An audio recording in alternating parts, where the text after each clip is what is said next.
WWE Hall of Famer Teddy Long, and you're about to go one-on-one with Talking Taker.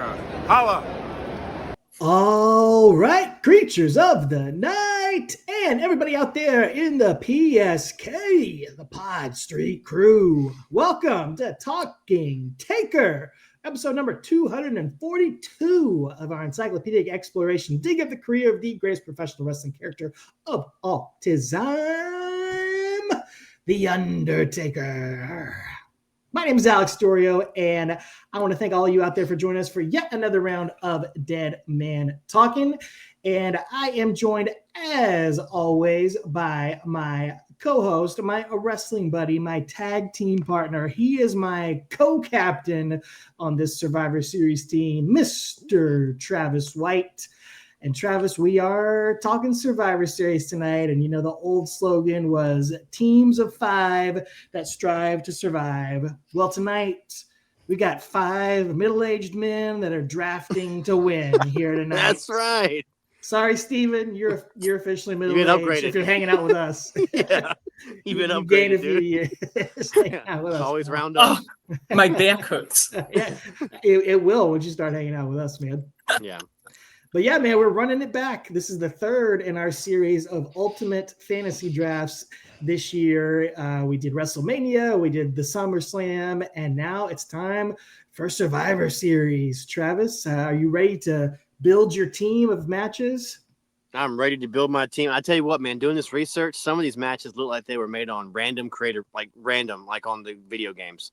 Some of these matches, I'm just going through history. I'm like, dude, what happened? They just had like a drum thing with everybody's name in it, and Vince just pulled them out like the night of the show. Feels like. So some of these are wild. So I'm interested to see everyone's approach as well, because it's going to be, we all know we all have different takes and different some flair for the theatrical, some flair for the the hard-nosed, hard-hitting matches. So we'll see. It's going to be interesting to see how this all turns out.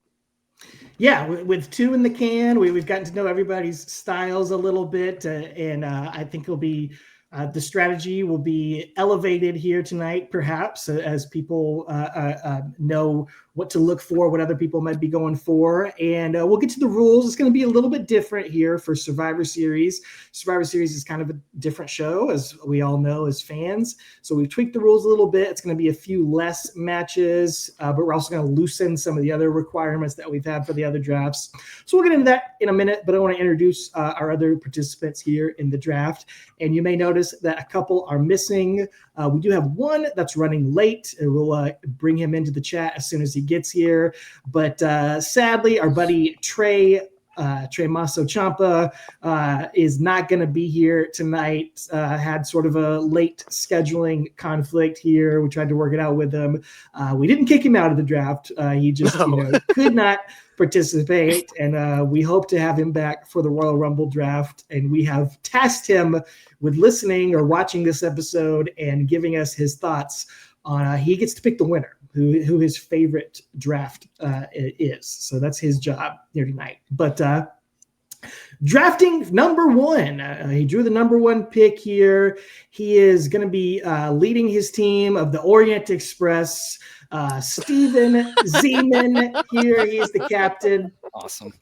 The host of Collecting Dead Man, the star of the viral Toy Room tour. Viral. Yeah. Oh, yeah. Steven, he was also the guest on last month's Talking Taker, the Undertaker Goes Hollywood episode. We've seen you in your past picks. You've always picked some McMahon family matches. That's been a signature of your draft boards here, and perhaps you may pick some more. There are more to be picked, but I was wondering if you are, I don't want you to give away your whole strategy, but did you look into some matches from your new Twitter buddy, Michelle McCool, that you might be trying to draft here tonight? Well, I don't want to give away my hand right now, but she might have made herself onto my draft card because, she took a look at my video. She made a tweet about it. So how can I not give back to her by adding her into my draft card? It's only fair. Reciprocate. There you go. Flawlessly. Flawless. That's the only way you getting things in life. You have to reciprocate. That's right. I think that's only fair. Yeah. So we'll be excited to see what you've got on your draft board here tonight with that number 1 pick. Very important pick. Going to be setting the tone for everybody. I will be going second, leading the Doriot Degenerates. I'll be captaining that team. And then Travis will be leading the House of White. And he'll... As you can see, that's not Randy's team. Right, no. Then Travis will be going third. The White House. I don't want that name either. Never mind. Our buddy Tommy on the spot, watching along Tommy. He's going to be leading team number 4 here. The Tots. The drinking buddies. We'll have those. And we'll bring him in as soon as he's able. And then bringing up the rear here, batting cleanup. It's captaining Randy's Rowdies. It's Randy Turco, captaining Pokey's Little's Puppies over here. Amazing team names. Amazing team names. Yeah, I did a little homework here tonight. At least one preparation. Speaking of homework, my goal now that since he's not on here yet, our goal is to steal Tommy's before he gets him, like we did last time. Right. We stole like 3 of his in a row, and it was incredible. Flabbergasted. The NFL draft that one year where the Vikings, like the phone didn't work or whatever it was, and so like 4 teams ran over them and just made picks before the Vikings were ready to do. So we should just run the train on Tommy real quick. Yes. And just get in all of our picks, Yes, exactly. Well, Randy, you got to bring the hammer tonight. You get to have the final pick in the whole draft, and we've seen your draft picks. We know there are some mini matches that you could be picking here tonight to follow up with Lord Littlebrook or whoever you picked at WrestleMania draft time. Are you going to keep clowning around this time, or are you going to be serious here for a minute? I mean, I am me at the end of the day, but I really, like you said, Survivor Series is kind of a different animal. So when you look around, they don't have as many odd places to go. So I feel like I'm a little bit more. There's lots of odd places to go. Stop bluffing. We know. A little more centered than I usually am, but I've got my picks, and they might not even feel weird on the surface, but when I get into the reason why, I think that. So I'm a little nervous that people might take some of my stuff, man, for the first time ever. It's finally sweating there a little bit. Right. Right. And it's not just because of his background image, but oh my. Do you guys remember Survivor Series 2009 where Christian right there behind me, Christian's doing this backstage vignette with the rest of his team, with Team Kofi here. And he's just like, the whole promo, he's just like, I know I'm a little different than you guys. And they're like, yeah, we know. And he's like, I know that I'm from ECW. And they're like, oh, you're from ECW. He's like, oh, that wasn't it. It wasn't that I'm from ECW. Yeah. And he's like, oh, I know. It's that I'm Canadian, right? Yeah. So they just had this amazing backstage segment like that. And then it ultimately ended with Christian rapping about how he's the only white guy on the team, and Perfect. Team Kofi was going to kick some ass. So it had to be my background, man. Had to be. Absolutely. I know you definitely win the background game here tonight. And I mean, every one of those guys is still involved in. Mark Henry's not actively wrestling, but he's like a Legends contract with WWE, and Truth's still wrestling, and MVP's wrestling in AEW. Kofi's still wrestling, so it's crazy. Is Mark still doing Busted Open too? Yeah. Oh yeah. There you go. Yeah. Oh yeah. So yeah, all those guys still wrestling. Christian as well. Nuts.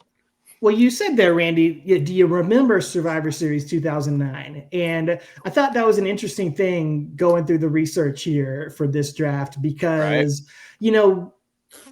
people our age, middle-aged, including Steven. 33. We've talked about this in prior drafts. We certainly have nostalgia for the 90s and the Attitude Era, maybe Ruthless Aggression, to an extent as well.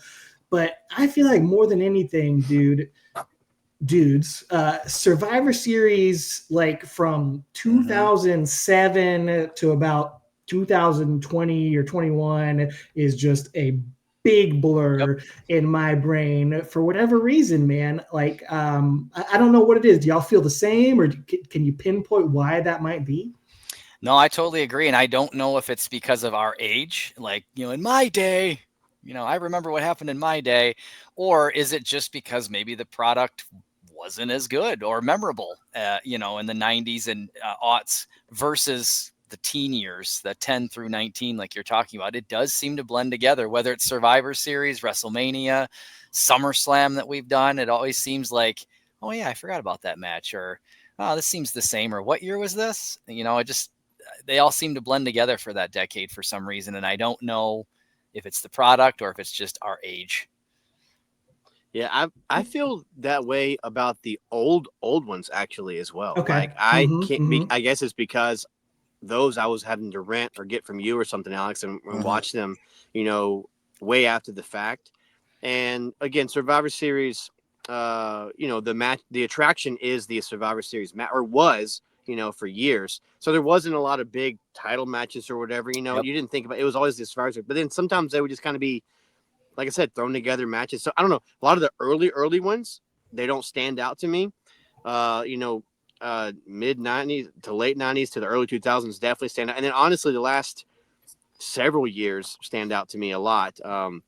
Where the products kind of come back up quite a bit, popularity wise. But yeah, there is definitely that middle 2000s era that's like, I remember this match. I did not know it was on the show, or I couldn't remember anything else on the show except for this one match or whatever. So yeah, sure. I agree. It's definitely a blur. And I think it's where Survivor Series just kind of lost its luster amongst, I think it was once the brand split, once WCW died, there was just not a lot of, they tried with brand supremacy stuff and things like that, but it just never really, I don't know, it never really felt like, and maybe it's because of the emergence of other popular pay-per-views and gimmicks like Money in the Bank or Hell in a Cell and stuff like that. So maybe because those other ones were elevated, Survivor Series kind of took a back seat. I don't know. I rambled a lot. No. I read that Survivor Series was on the chopping block once. They were thinking about getting rid of Survivor Series, and then I think they instituted this those few years where they did Raw versus SmackDown, champion versus champion, and then that grew into like the War Games stuff that we see now. But before that, they were thinking of getting rid of it.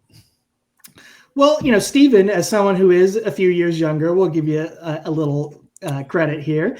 Do you think Survivor Series has the same luster for you? Like, did it lose a little bit of that when you came in? Because, yeah, it wasn't the same really, honestly, after like 93 or 94, really, it kind of like lost that flavor stuff, of being too. Yeah. And then when you get into the era where it wasn't as big of a deal to see stars fighting stars. That was one of the big appeals of those early Survivor Series. Is like, so many wrestlers, so many stars on one card. What do you think as someone a little bit younger? I would say, like, basically like what everybody else says, like I never really knew about the older stuff, pre 98 until you usually like when we had the WWE Network, then I can go back and take a look at all that old stuff. But I would say like Survivor Series, funny you mentioned 2009, that's basically like the last one I can like vividly remember paying close attention to. Because like everything else afterwards, Undertaker was not there all the entire year. I was like, he was a part-timer kind of. Yeah, so, yeah, I was like paying, off and on attention. He was not really showing up to Survivor Series, so I wasn't really that invested in that pay-per-view. I was more invested in like WrestleMania, Royal Rumble, SummerSlam, those type of big pay-per-views. And then once they changed over to like around 2015, 2016, where they had like champion versus champions, I liked when like 2005 to like 2009, like Raw versus SmackDown, the brand supremacy. Sure. So when they had like, your champions versus champions, and you didn't have like traditional stuff going on, and you didn't have like the traditional matches, you just had like people fighting it out. It's like, it's like, then I just started to lose interest in it. I would say. I think that totally makes sense. And I think that's the feeling of a lot of fans as well. But tonight we're going to try to reinvigorate the spirit of Survivor Series. We're going to shine a light on it. We're going to have some fun with it. And I think there's plenty of hidden gems throughout the years, plenty of classic matches, and plenty of curveballs that you're going to hear us draft. So we're going to celebrate the spirit of Survivor Series here tonight. But real quick, before we get into that, we got to do our monthly Undertaker sightings for the month of October. And hey, Randy's looking for him. we may have a Tot sighting soon. Yeah, he should be coming soon. But he's not much of a drinker, so as that's what's keeping him up here. I had to go with Ocho Cinco and Shannon Sharp with Nightcap. That's their podcast. There you go. At the end of the day. Well, there wasn't much to talk about in the month of October, but there was something very cool that happened at the Crown Jewel pay-per-view. I think everybody saw it. The Undertaker even tweeted about it himself. He even shouted it out. But John Cena and A.J. Styles had their big match at Crown Jewel, a match that people were talking about for days and days, just a love letter to professional wrestling. And there were a lot of nods to classic opponents and classic maneuvers there. But of course, the two we got to talk about here is the old choke slam from Cena and the tombstone from John Cena. As we bring in Tommy on the spot. Oh, I'm covering his face right there. He's got the wrong background on. I have run the gamut over this last half hour, 45 minutes here. But I have made it. I got to get some different background, and hopefully I'll be able to do that. But wonderful to be here with all of you, and excited for that. Yes, sir. Well, we just finished introing everybody, but we are glad you are here leading the Watch Along Warriors Survivor Series team, or the Drinking Buddies. Also, we'll go with. But man, I was going to ask you during your intro. We know you're the Forrest Gump of professional wrestling fans. You've been everywhere. Have you been to a Survivor Series before? I have been to 3, actually. Okay. So I've been to 3. I've been to 3.25, I'll say, because I was at Survivor Series 2002. It is the only pay-per-view event that I ever went to with my father, my late father. And so we got to go Madison Square Garden. Yeah, that's a cool one. Yeah, which was awesome. Yeah, great show. And it was right after my first pay-per-view, which was SummerSlam 2002. So I was able to get to 2 that year, which was great. At Madison Square Garden, and then I came back to Madison Square Garden 9 years later for Survivor Series 2011, which was a lot of fun. CM Punk got the big win there to start his long title reign, and then Rock and Miz, Rock and Cena versus Miz, Rock and Cena against Awesome Truth. Awesome Truth, yeah. So that was a fun show, and then my wife and I, my girlfriend at the time, went to our second pay-per-view ever for Survivor Series 2013. And then I think it was Survivor Series 2013, by the way, awful show. Nothing good on that one. Yeah, what was is that Ryback, Cena, and Punk? Say no more. No, that was the much better one. That's 2012. Oh, 2012. Okay. I went to Randy Orton and Big Show in the main event. Oh my god! Just when you thought you couldn't get worse, it was so bad. And the worst part was my wife went out and got us like banging seats for it. Like we were on the floor, and so I had to act like this was incredible. But of course, the crowd turned on the main event, something fierce, and she's like, "Well, I don't understand. Why are they booing the main event?" And I was like, "No, look at it." But yeah, the highlight. There's 2 highlights of that one. They're saying "big shoe, big shoe, big shoe." Are they saying "boo earns" or "burns"? Yeah, saying "big shoe, big shoe." The highlight of that was on the way in. We ran into John Cena, Senior, and I thought you couldn't see him. Why?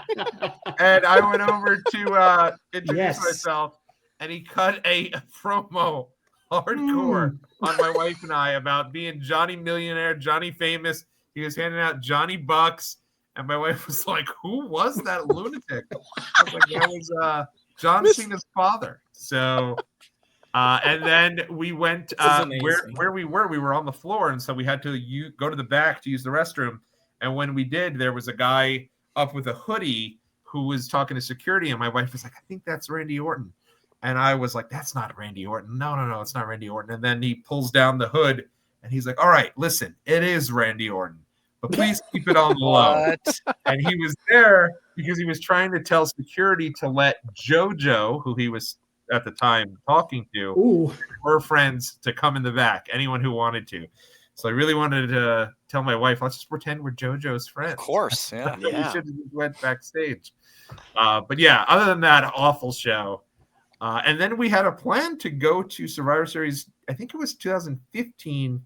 We had arrived at the airport on a layover, and unfortunately, there was like a terrorist warning. Yes, I remember that. The one in Atlanta. And so my wife was like, we're not going to go. So Atlanta. So we did not go to that. But I love the Survivor Series. One of my favorite traditions. I used to love it when it was over Thanksgiving growing up. And so, it's only been, comparatively to the other big four shows, it's by far the least amount I've gone to, but I've still gone to 3. As you know, it's my white whale. It's the only one I've never been to. Yeah. Wow. Yeah. You had maybe one good match that night, dude. I'm looking at the card right here. Well, don't give it away. Don't give it away. Right. It might be on the draft board for somebody. For 2000. You're talking about 2013? Yeah. Nobody's picking Big E, Langston, and Curtis Axel for the Intercontinental Championship. Hey, take this off. Tear my notes off my list. Nobody's picking Mark Henry and Ryback. Hey, chill, bro. Hey. Chill. Oh my! What a time! It was The rough whole for draft sure. card is Survivor Series 2013. Can I tell you, I thought about doing that. I thought about just like picking one night's show. The whole show. one of And my see cards. how long it took us to catch on. Yeah. Well, that's the thing. I'll say, like, I don't think there is a Survivor Series that's like flawless. Like this one, like like WrestleMania 17 or something like WrestleManias or like SummerSlams. You can look at it like this is pretty much for the time being a flawless show. I just don't feel that way with Survivor Series. Y'all agree? Mhm. I agree. Yeah, I'm nostalgic for like 89 and 90. Like I could watch those shows over Sure. and over Yeah, I don't mean again. it's not like but it's But like, yeah, I just like don't feel like as it's far just as like man, that was the best Survivor Series ever. Yeah. No, I think you might be right. I Tommy, we think appreciate pretty close to me. I think 2002. 98's a great show. That's a good point. Yeah, Steve. 98's pretty close for me. It's pretty close to perfect. And But 2002 it's also is not really good not too. a typical Survivor Series. It's a different Right. spin Yes. on Right. what. So Yes, it very- makes it memorable. But as very far much as so. traditional 5-on-5 night, like it's just not like a. I don't know. I just don't feel like there's one that stands out. Like, this is the best night of Survivor Series of all time. I really liked the idea in 1990 of the like the grand finale. All the survivors come back out. I kind of like that. But they only did it the one time, and then it was just this weird setup for Hogan and the Warrior. They didn't do it ever again, and it wasn't for anything. But I do remember that, and I remember thinking, "Oh, that's really cool. They brought him back out, and you got to survive again." I always did that with my figures. Whenever Yeah. I had a Survivor Series in my fig fan, I always had the ultimate match of survival at the end of the night. Yep. For sure. I loved that. Well, Tommy, we appreciate you squeezing us in here. You're traveling for work at the moment and had to ditch the corporate event here to be the important thing. So we Priorities, pal. appreciate that. Priorities, pal. I had to consume many adult beverages to get out to keep the show rolling to get out of there. What a I kept struggle. going, my eyelids are fighting it, guys. I gotta go, and I was like hustling back there. And, I think everyone was looking at me like, "This guy's not going to sleep. He's full of crap." But Tots is our Bruce Pritchard, man. Like you listen to Conrad and Bruce, and he always gets calls in the middle, and he's got business. He's got business to handle. It's the same thing. That's right. Well, we were just starting to talk about this Undertaker sighting of Cena doing Undertaker's classic moves at the Crown Jewel match. Travis, I know you have a special place in your heart for the Cena A.J. rivalry. What did you think of their finale here?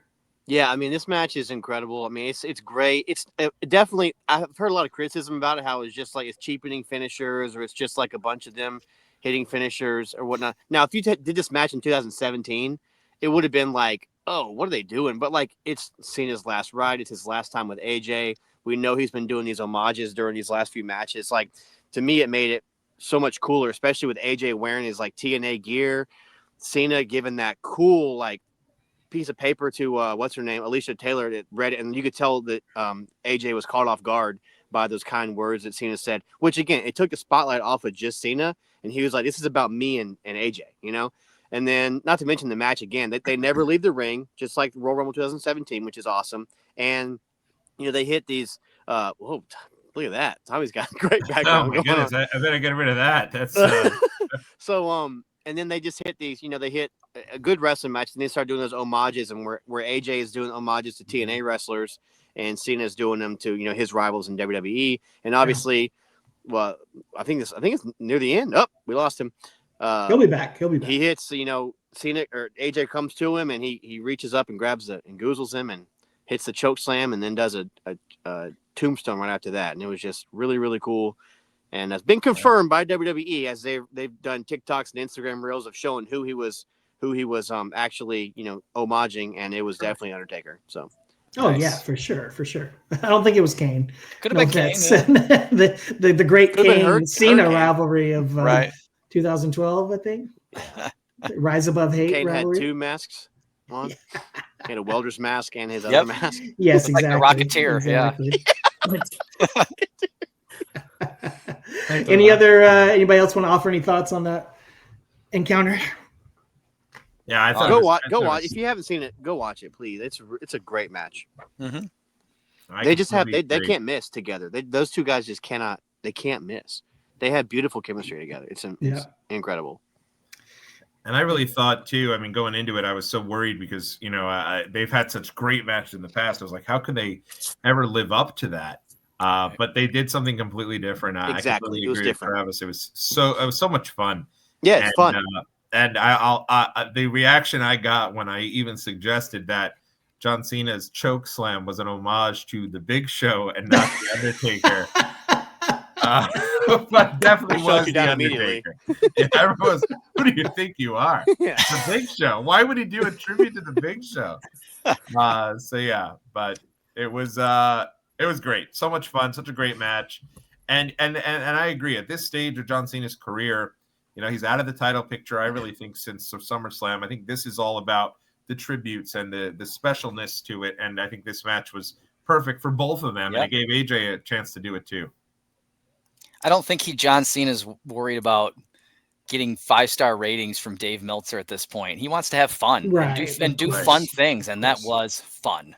You could see both of them having fun in that match. Mm-hmm. And that made me have fun watching it. Right.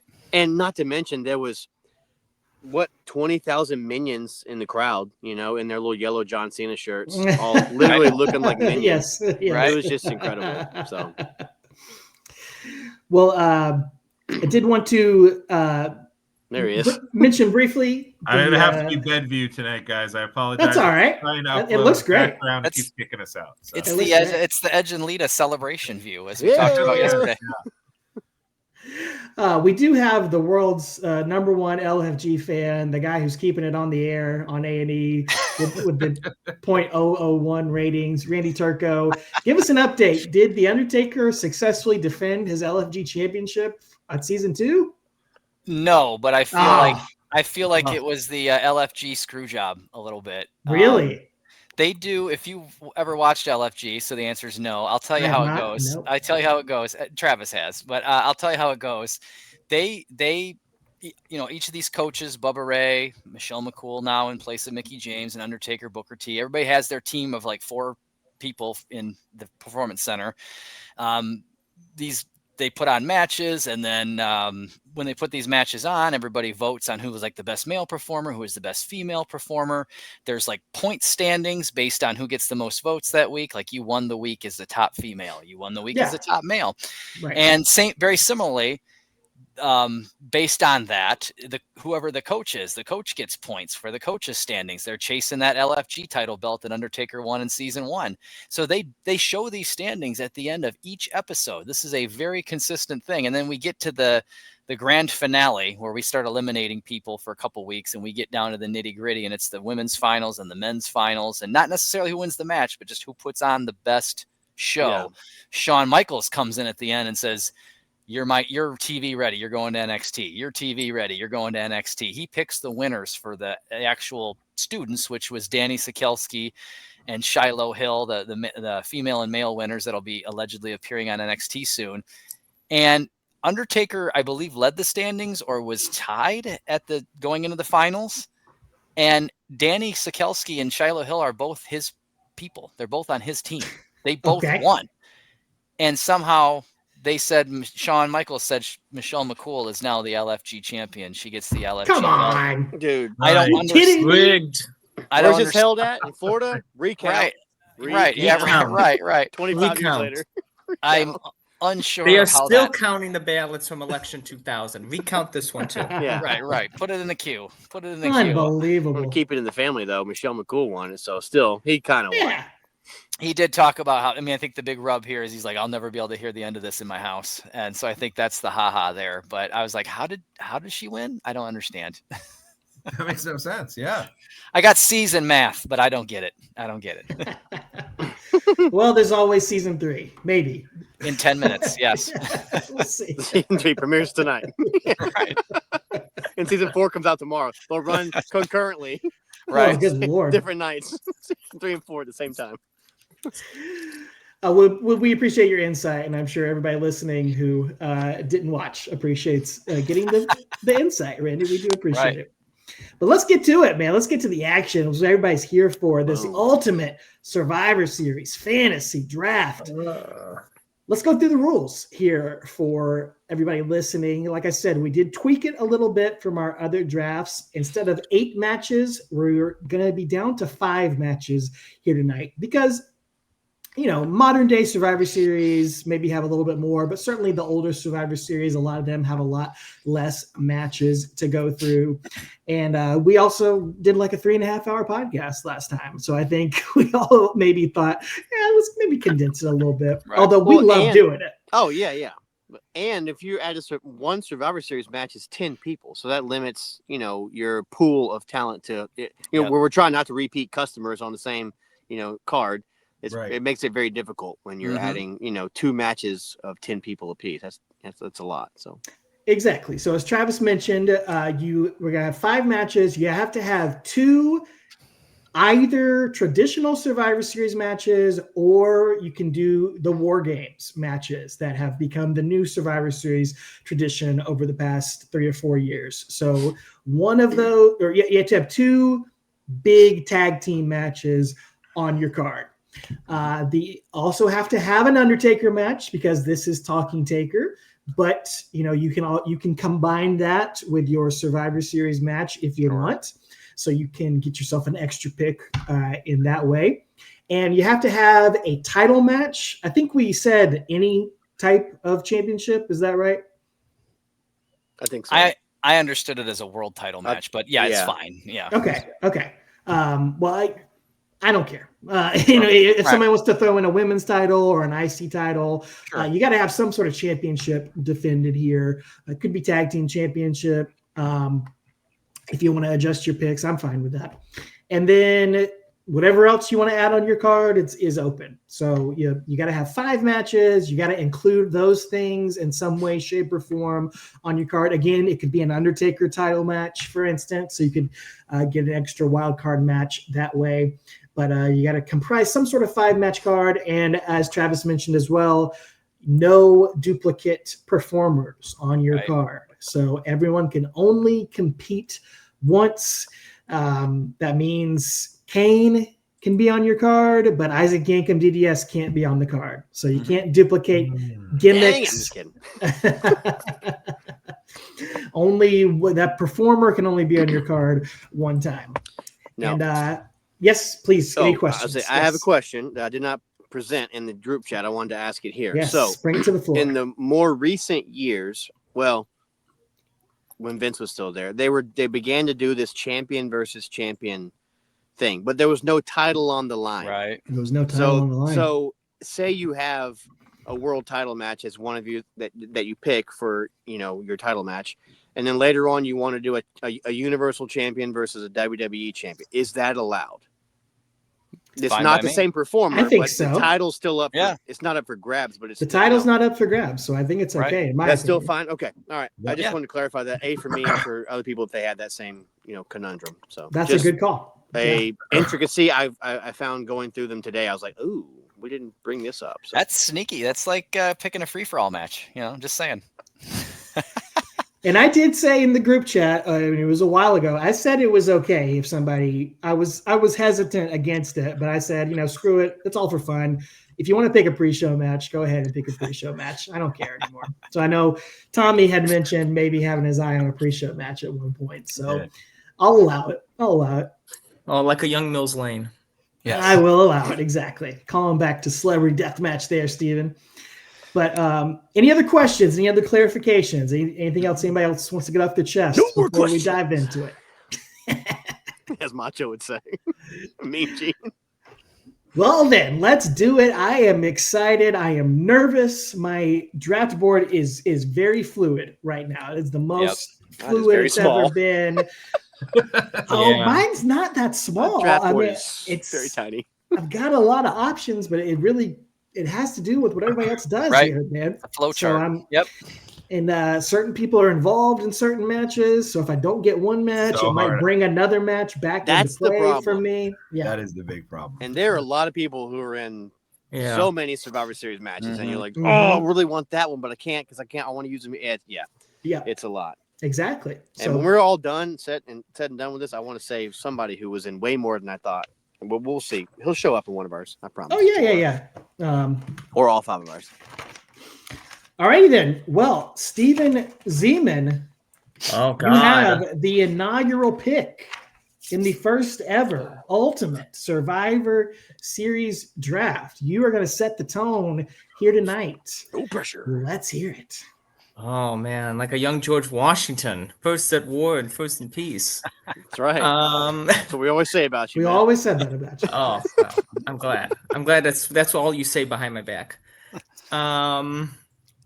This was tough. Survivor Series, you like everybody said, you're trying to get like the most out of your card, and also you don't want to fall in like, oh yeah, you get them in that match, like, oh shit, there's another match you really want them in too. So it's like, which one do you choose? So I'm getting the bulk of my superstardom out of the way first. Going to Survivor Series 2001. Team WWF versus Team WCW.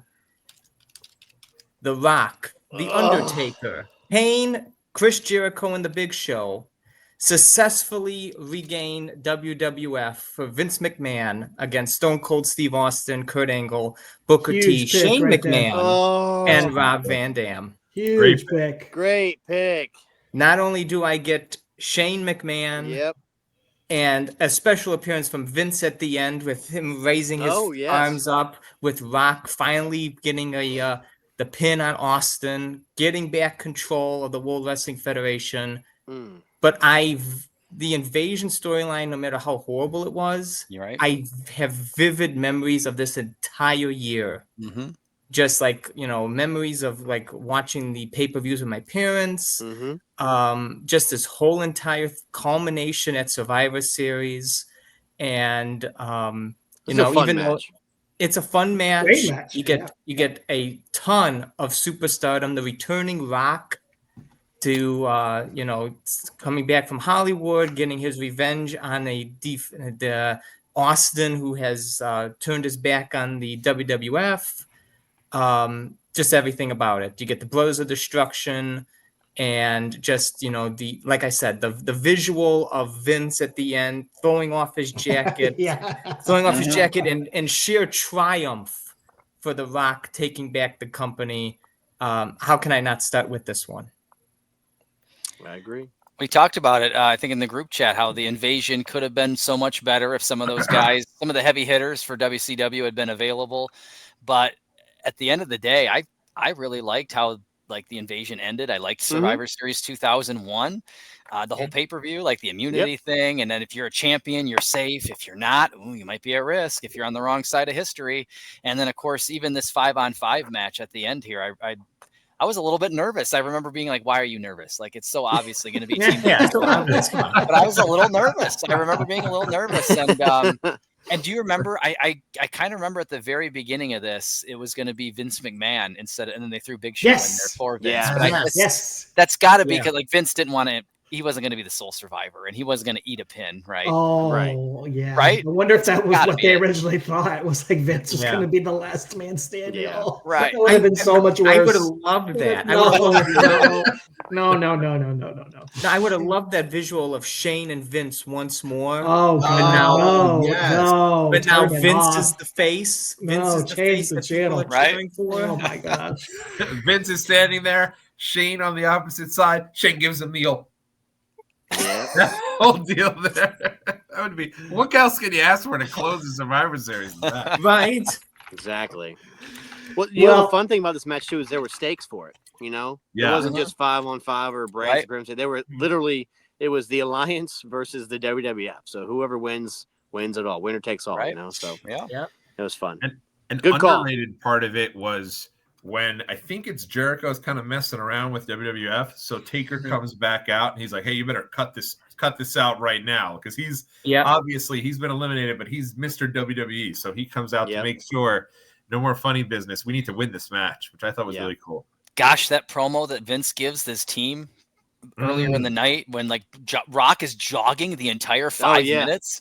And then as soon as Vince says, go out there and do it. Like Rock is he books it off screen. Like he is ready to go. I'm like, damn, that's a good promo. That was a good segment. Yeah. Not to mention the promo where Austin cracks up the Undertaker backstage a couple weeks before this. Like, over his mouth, trying to laugh. And the Vince with his arms up is the last scene you see at the Kid Rock Lonely Road to Faith music video. That's right. That debuted a couple weeks later. What a good song. What a huge pick there from Steven. Yeah, dude. He stole my number one pick. Hits one of his Survivor Series matches and hits his Undertaker match. That's true. Yeah.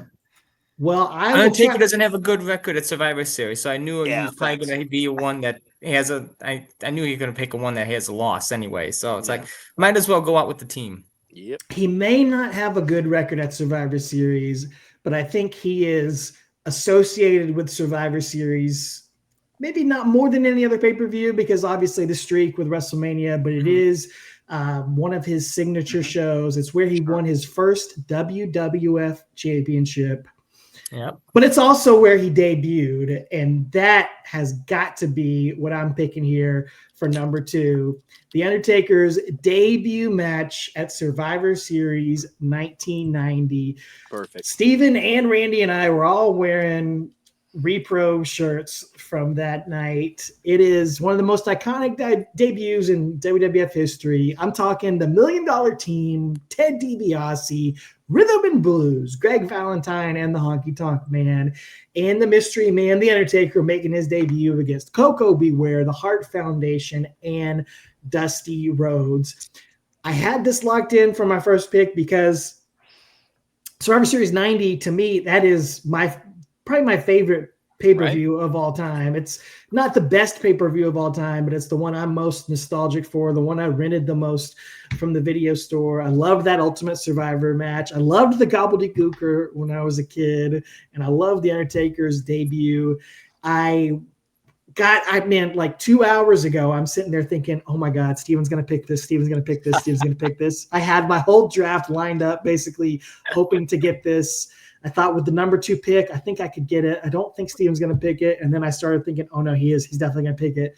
So thank you for not picking it, Steven. I live to serve. Yeah, I appreciate it. But that is my pick here. Someone has to, it's got to be a first round pick here in this draft, I feel like. Gosh, that's your thing, Alex. I mean, you have to show a picture when you edit this. Like you've got the setup, you've got the ring and all the the participants. I mean, that is your pay-per-view. That's your match, so I'm glad that you got it. Gosh, who could forget the Undertaker debuting and then dropping Coco Beware in the worst tombstone ever, like a sack of taters. Killing him. Like I think Coco would like to forget that. Yeah. Right. For sure. Like, it's so ironic that a year later, Hulk Hogan says, "Man, you hurt me on that tombstone, brother." And it was you like got me, brother. 3 feet off the. Yet Yeah. Coco is in traction from the year before.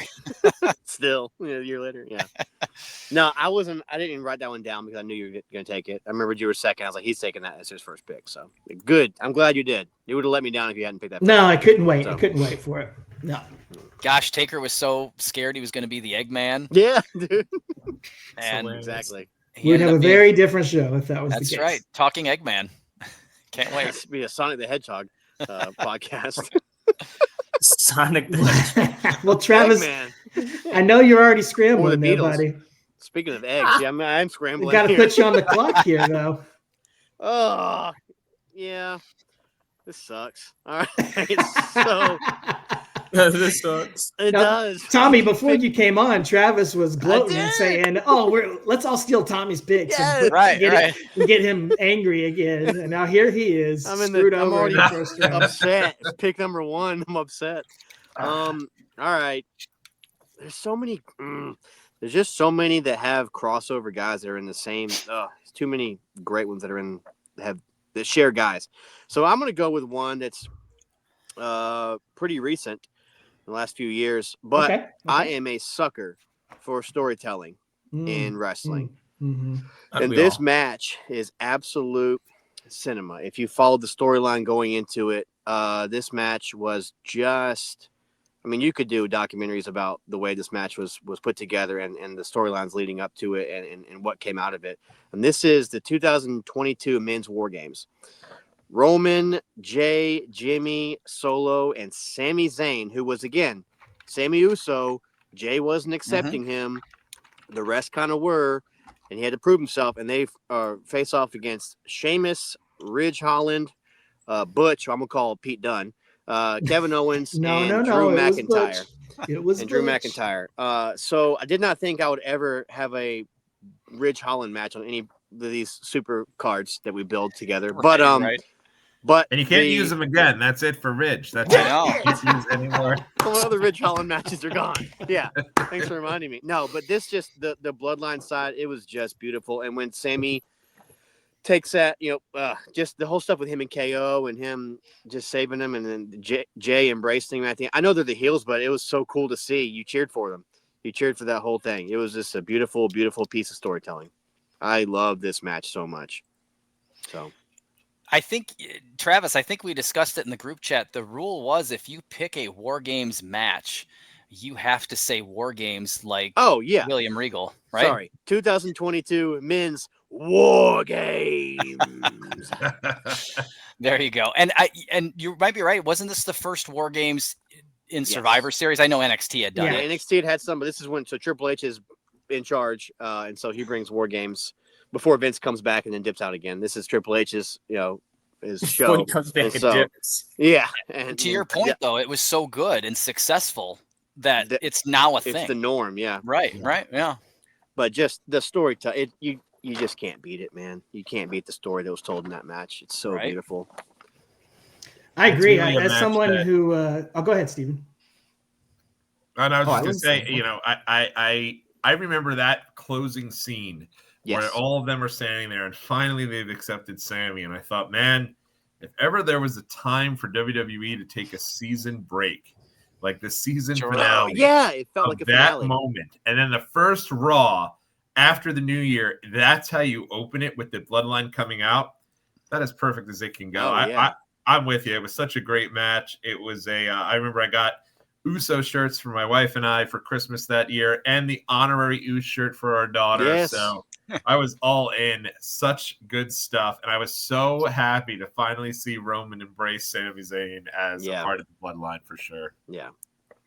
Even as someone who doesn't watch on a regular basis anymore, I did watch that, and I don't really love the WWE War Games matches, but like you said, Travis, storytelling wise, that was a great story, and I did enjoy that one. And glad you. I thought someone would definitely bring that one up. So it's a great first call to add to your draft board. Nothing wrong with that first round pick, right? Except Rich Holland.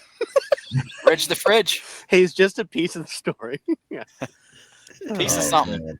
Yeah. For him to come out and complain about how he felt like he didn't really get a chance when he got an additional couple-year run after injuring Big E is seriously crazy. All right, Tommy, what are you going to bring for your first round selection here?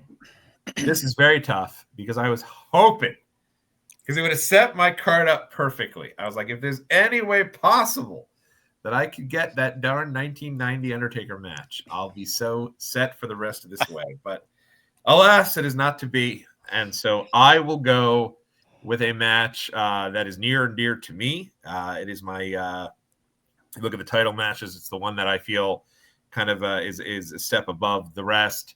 And it is Survivor Series 2002, the first ever match in which Brock Lesnar loses. I'm just joking. Hold on. I was like, You hold had on. too much to drink. No, it is the Elimination Chamber, of course. It is Triple H, Shawn Michaels, Chris Jericho, Rob Van Dam, Booker T, and I'll do this one for our guy Trey, who's unable to make the draft tonight, the main man himself, Big Red Machine Kane.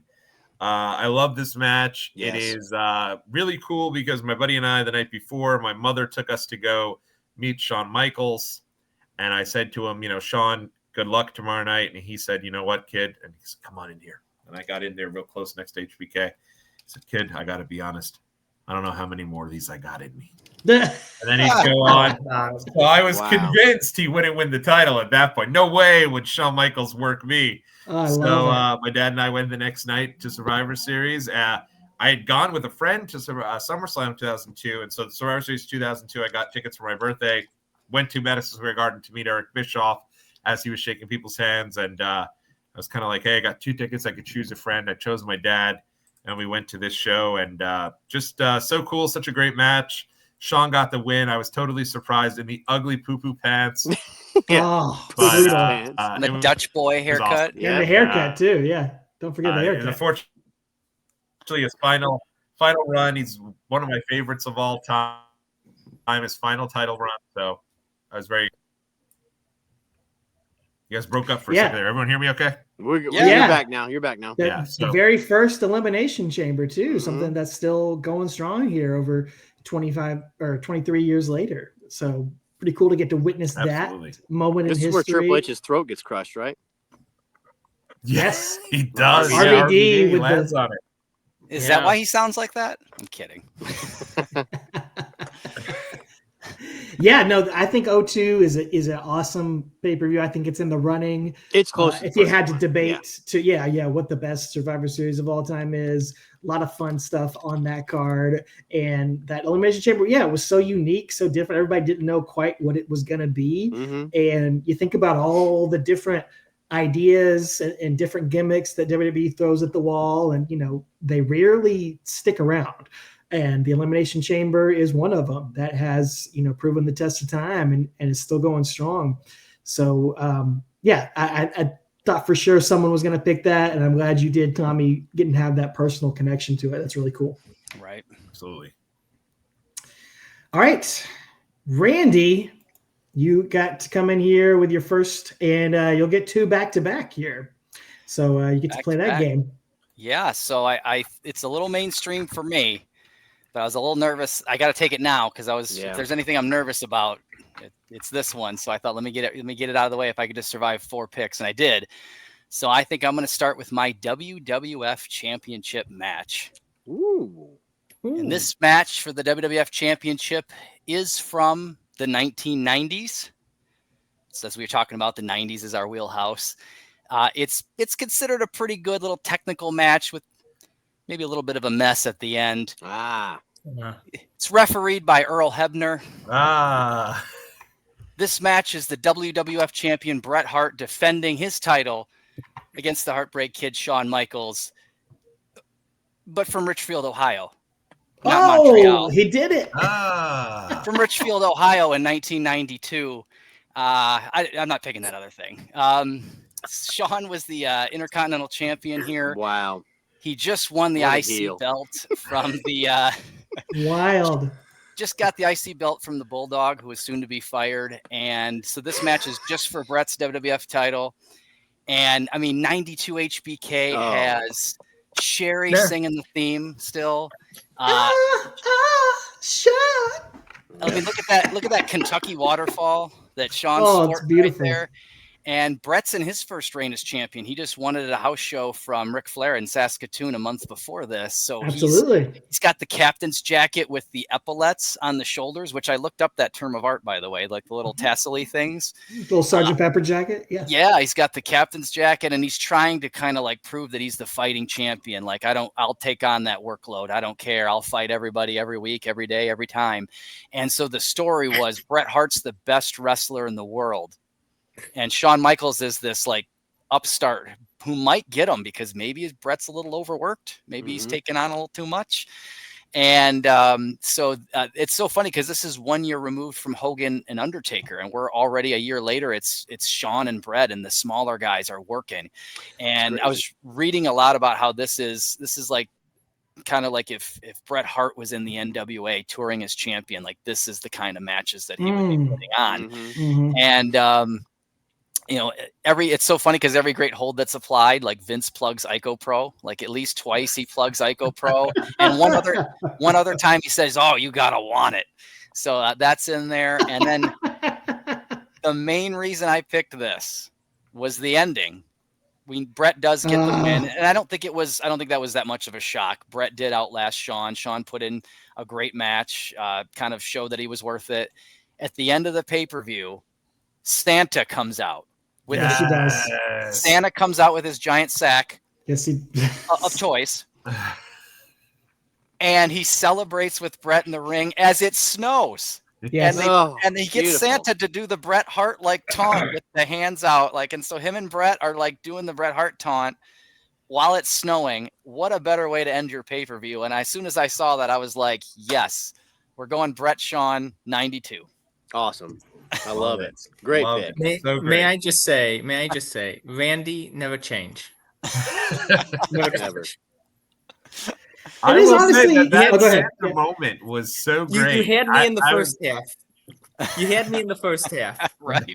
I gotta admit. I was like, please don't anybody take Montreal before that, because it will blow my whole spot if they take Montreal, you know? I love it, though.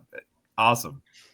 The Santa match, or the Santa part, is great. It is a very good match, and everyone forgets about it because of the screw job, but it's very cool. It's Shawn really coming.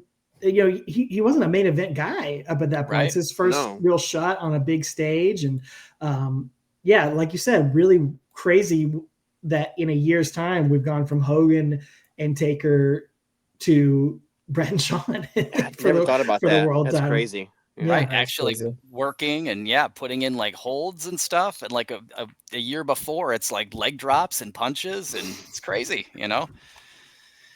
Well, that's your shot. What's the chaser here for your second round selection? Sure. So the second selection, this may be the only other one that might get taken. I think after this, I'm kind of not worried. So I'm going to go with my Undertaker match in the second round here. And this is going to be, for years, we've always talked about Undertaker needs a friend. He always gets beat up by the heels. I mean, throughout his 30-year career, he's always getting just absolutely mauled, and he needs a friend. And he gets one in this match in the Ginger Ninja, Chuck Norris.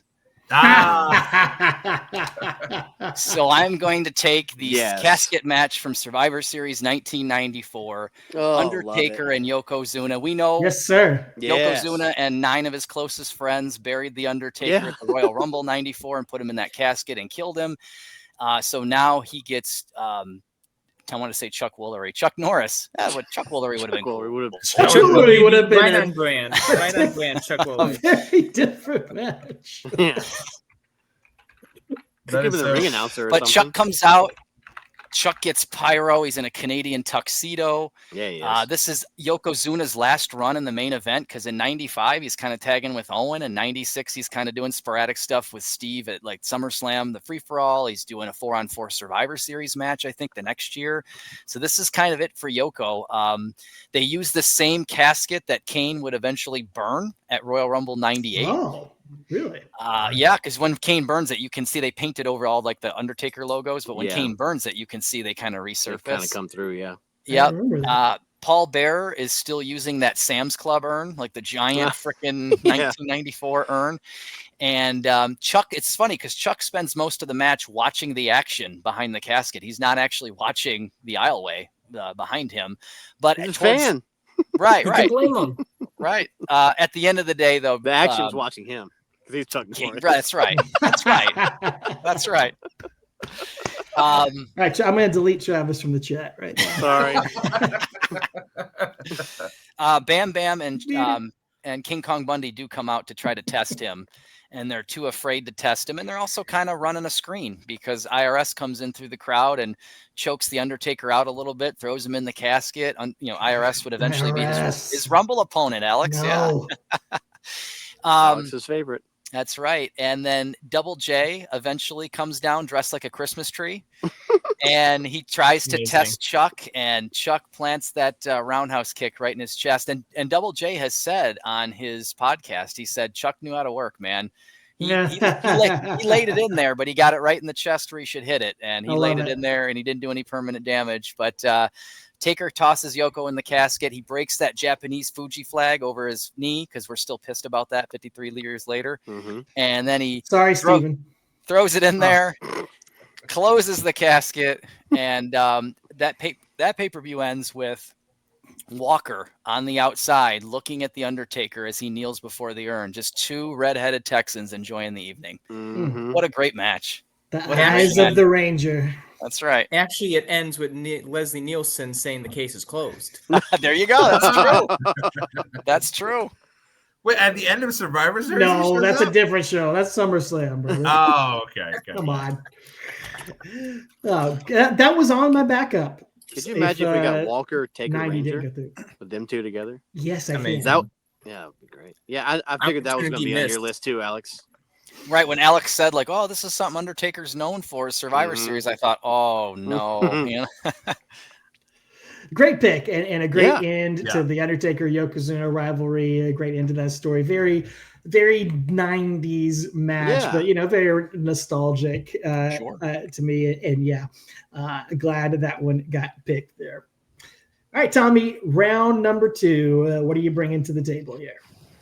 So I have admittedly had to pivot. I had a different match that I'm not going to be mentioning now because I need to fit the dead man onto my show. And at the end, this will make a lot of sense once I get finished my card here.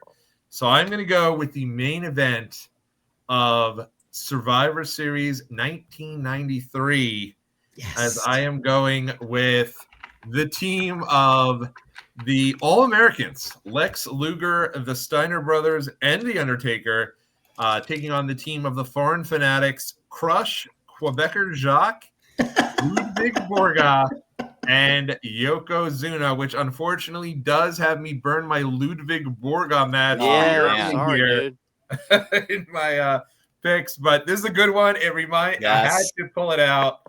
Honestly, this is one where it's just complete nostalgia, right? For the longest time in my life, I hated Survivor Series 1992 probably more than any show because I had been so used to the Survivor Series elimination matches and the rewatchability of those. Other than the Rumble, I thought the Survivor Series elimination matches had the most rewatchability. So to take a year off that and then come back to it with this show, which was the tape, I had it on one VHS.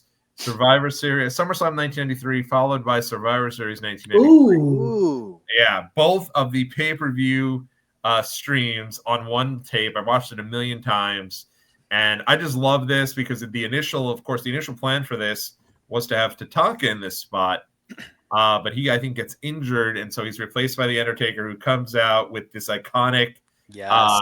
Jacket, which I don't believe they've ever made in figure form. This is Oh another my gosh. Not yet. We Not want yet. to Why pull that. not? Still dude? waiting for it, You man. need that Why one. not? And I will say this too. Match itself draggy at times, right? Losing Yes. Lex, not the greatest workers, but there's a brief period where Taker and Yoko go in there and go a million miles an hour. And Right. it's so It speeds up with those two in good. it. It's crazy. Right? Yeah, it's like all of a sudden Yoko comes in, he's taking back bump, flipping back up, he's going crazy. And it's like, wow, this guy was such a talent. No wonder they didn't want to get the belt off of him. So I love this, and really, really good stuff for sure. They did talk about, Tommy, in the commentary for my match that I picked, Survivor Series 94. They talked about how this is a year-long rivalry that started at your pick, Survivor Series 93. There you go. Wow. Yeah. That's awesome. Amazing. Good pick. I was initially I won't do 2 matches from one show, most likely. So we'll say I was going to pick another match on this show, but I won't spoil it in case it's still there toward the end. Interesting. Okay. All right. I got some ideas. Interesting. Yeah, another very fun pick.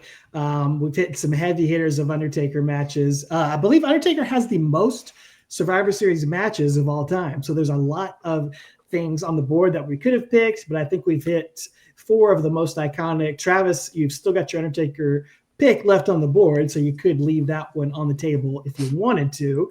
No one else is going to have to get one of those. But yeah, 4 great selections so far. And that does take you back to you, Travis, with your round 2 selection. Back to me. All right. Okay, let me look at my list here because make sure there's no crossover here. All right. I'm gonna go with my second Survivor Series match, I think. Okay. Yep. Yeah, the War Games in the first round. Is he here? Is he gone? So I had the War Games, and I'm making sure nobody's duplicate here. There's a lot that I wanted to pick that I can't because of, what was my first pick? I had the bloodline in it, so there's matches Sammy, that I wanted Roman, to have that had Sammy, Roman, Usos, Drew, Butch. KO. Yeah, Butch. Yeah, multiple Butch War Games matches. No, I am going to go with. Oh, okay. 2014 Survivor Series match. This is John Cena, Dolph Ziggler, The Big Show, Eric Rowan, and Ryback. 2 guys I did not ever imagine putting on a card. Versus Seth Rollins, Kane, Rusev, Mark Henry, and Luke Harper. This match was almost an hour long. It is a coming out party for Dolph Ziggler. It is incredible. And my guy, the guy that got me into wrestling, Sting, comes and debuts in the WWE at the end of this match. Had to put it on there if I had a chance. So it's not the greatest in-ring match, but it tells a great story. Not the greatest workers in this match. You got Rusev. I mean, not Rusev. You got Mark Henry and Rowan and Ryback, Big Show. But the story being told there with, I think it's the authority stuff. I can't remember the stakes. It feels like if they win, I don't know if Cena's team loses. I think his whole team gets fired, but he stays or something like that. I think those were the stakes. So anyway, Sting debuts.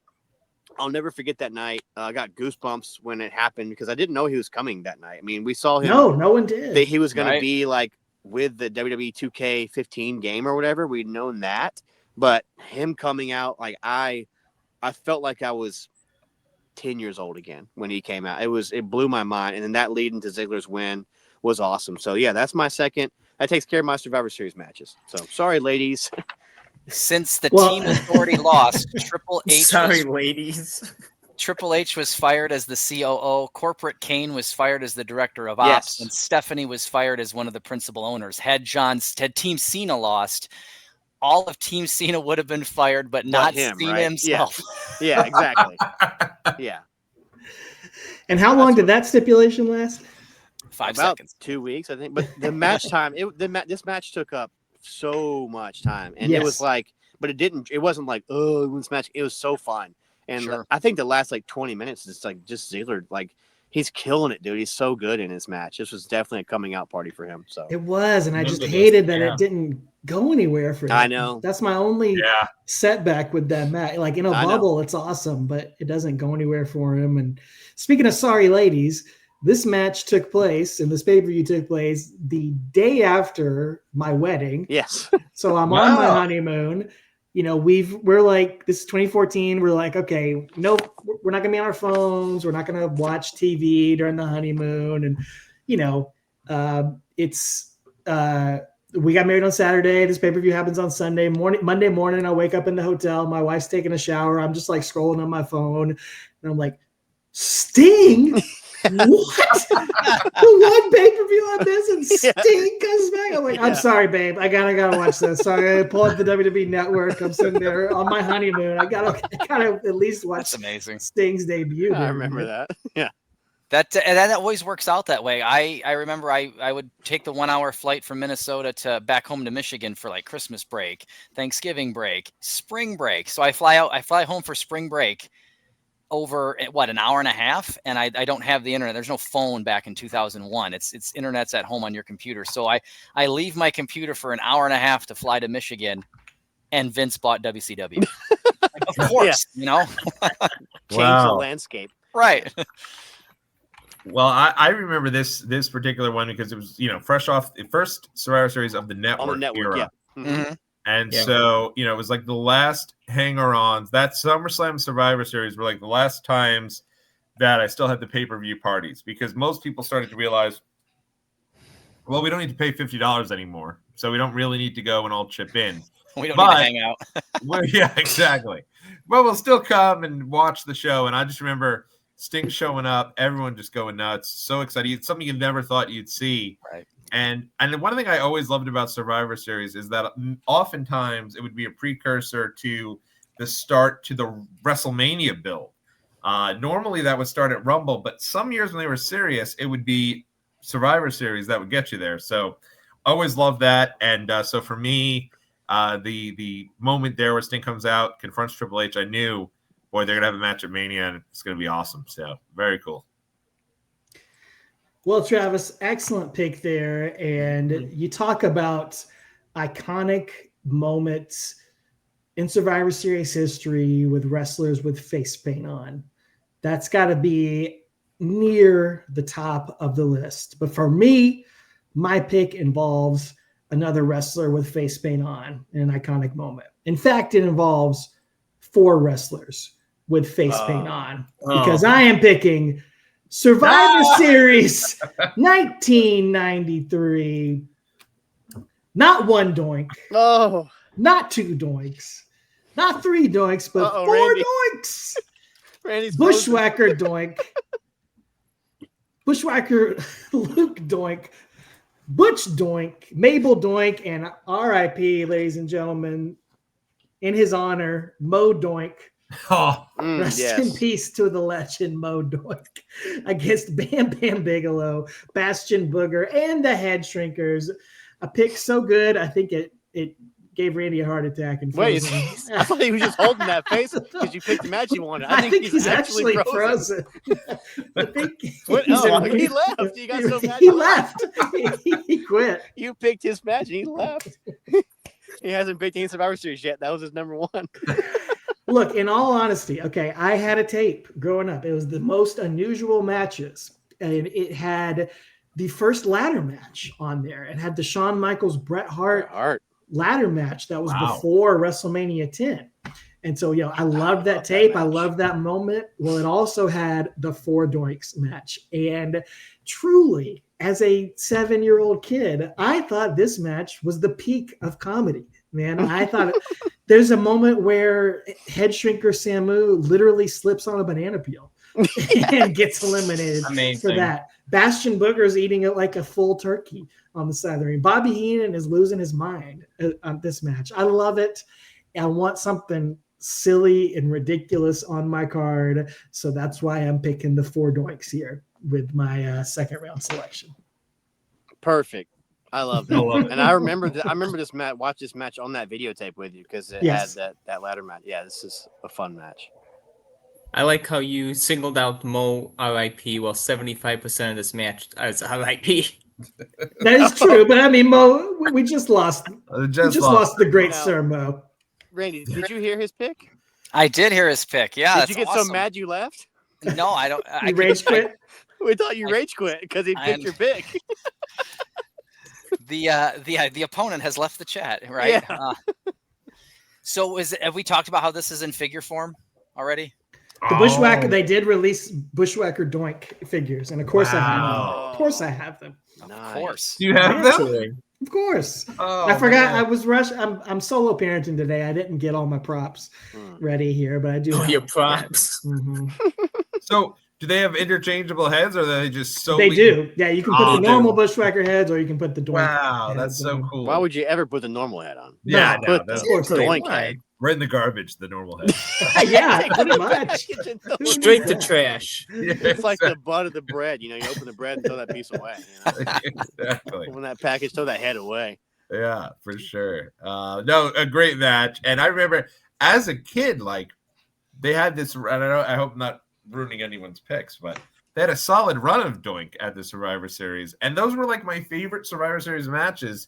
I didn't even realize they were considered bad until I grew up. And Yeah, same, right? Yeah, that's what the Survivor Series was as a kid. You'd love those silly matches and the ha-ha and all that. So great match for sure. Well, Randy, did I block a pick for you? No, you're okay. good. Okay. Darn. You know where I'm going. You know. I don't know. I thought you Yeah, might have had that one. If you know, you know. Those clowns with face paint. All right, Steven, close us out on round 2 and then back to back with your round 3. Oh my gosh. Oh yeah. Okay. Well, only on 2. Well, I must show my hands, must show my cards. You brought up Michelle McCool earlier, and I was not lying. She's my next pick. Okay. Survivor Series 2009, Team Mickie James versus Team Michelle McCool. Deep in the rivalry that will lead to the Piggy James and everything that the nastiness of McCool coming out as Mickie James's team beats Michelle's team. And it just unhinges Michelle. It turns into this nasty rivalry that they still talk about 15 years later. Wow. But just the stacked women's roster, because it's one of the first times that the women actually got like actual Survivor Series time, let alone a Survivor Series elimination match. And you get Mickie James, Melina, Kelly, Gail Kim, and Eve against Michelle, Layla, Beth Phoenix, Jillian Hall, and Alicia Fox. Alicia Fox. Almost all A-tier divas at the time. Yes. And Jillian Hall. And Alicia Fox. But yeah, it sets off like you got Michelle's the women's champion. You got Melina, who's the Divas champion at the time. You got both women's champions on opposite ends here. And like I said, Mickie James, beating Michelle's team, it makes the mean girl act of Michelle and Layla go into full force. It gets the Piggy James rivalry at Royal Rumble, and it pushes the women towards the forefront once more with the a greater avenue in Survivor Series. They do get 11 minutes here, which is more than Batista Rey Mysterio got and almost equal to the Undertaker defending the World Heavyweight title against Jericho in a triple threat match. So they did get a little bit of time here. Yeah. Do you just have that fact on memory? No, I brought it up. And I do see here, this is the one I read, where Survivor Series chronology was originally set to end with this 2009 event.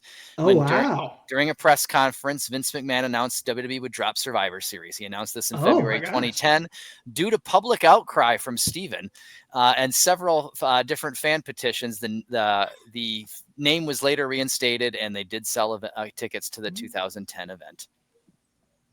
All because of this match? All because of this match, yes. Yes, right. All because of it. Wow, amazing. I didn't know I had such great influence. There you go. I love the pick, though. I love that this is something that I would have never come up with. I couldn't tell you any memory of this match. Right. But, when you make a strong case. No. You make a strong case for it and why it matters. And it is certainly filled with legends, with Hall of Famers, with future Hall of Famers. So as far as As far as women's matches, I think it's a great way to represent them. We decided to not have a mandatory women's match on our draft as we normally do because there's just not as many to pick from here. But I think that's a great way to bring them in and represent them on the card. Absolutely. Thanks. Yeah, and I will say this, Steven, I think you've always been an advocate for women's wrestling, so I give you credit for that. You always have really fond memories of women's wrestling through the years, and so I give you a kudo for choosing this match. You know what? They could have had this match on the WWE Vault, and they could have told me it was found footage, and I would not have known any different. But you and like 95% of other people probably. It's true. But I appreciate that you enjoyed it. So you know what? That's what it's all about. It's matches. Exactly. Yes. That's awesome. Well, hit us up with your third round selection. Ooh, well, we're staying with the same match. We're staying with the same Survivor Series card, Survivor Series 2009. Okay. Going with my WWE Championship match, John Cena versus Shawn Michaels versus Triple H, triple threat match. The openings, what sealed it for me, the opening sequence of Shawn Michaels hitting the sweet chin music on Triple H, knocking him out of the ring, and getting that infamous John Cena reaction gift. What a cool moment! Oh yeah, or just looking shocked. I mean, it just sets the tone for the entire match. That this is everyone for themselves. Yep. And I wanted to get at least 3 more legends on my card. Wanted to get Survivor Series is supposed to be stacked. That's when I started off with 2001, getting a stacked WWF roster, then the stacked Divas roster, and then you're just adding it up with Cena, Michaels, Triple H. Cena pulls out all the stops, and he retains a championship, just like Undertaker retained his championship, like Randy mentioned earlier with Jericho. You got 2 triple threat matches for both world titles on this pay-per-view. And Undertaker, putting against Jericho and Big Show, legends in their own right, just as Cena's going up against Michaels and Triple H here for my pick. And they're DX at the time, as you can see by the photo that Alex has chosen. And they did not team up. They didn't team up with each other to go against Cena. It was everybody for themselves, and Cena still pulls out the victory. As we're deep in the Super Cena era at this time. And just like Survivor Series 09, it's high on my list, just like Survivor Series 98, as I mentioned earlier. I had to choose this one for my championship match. Sweet, good pick.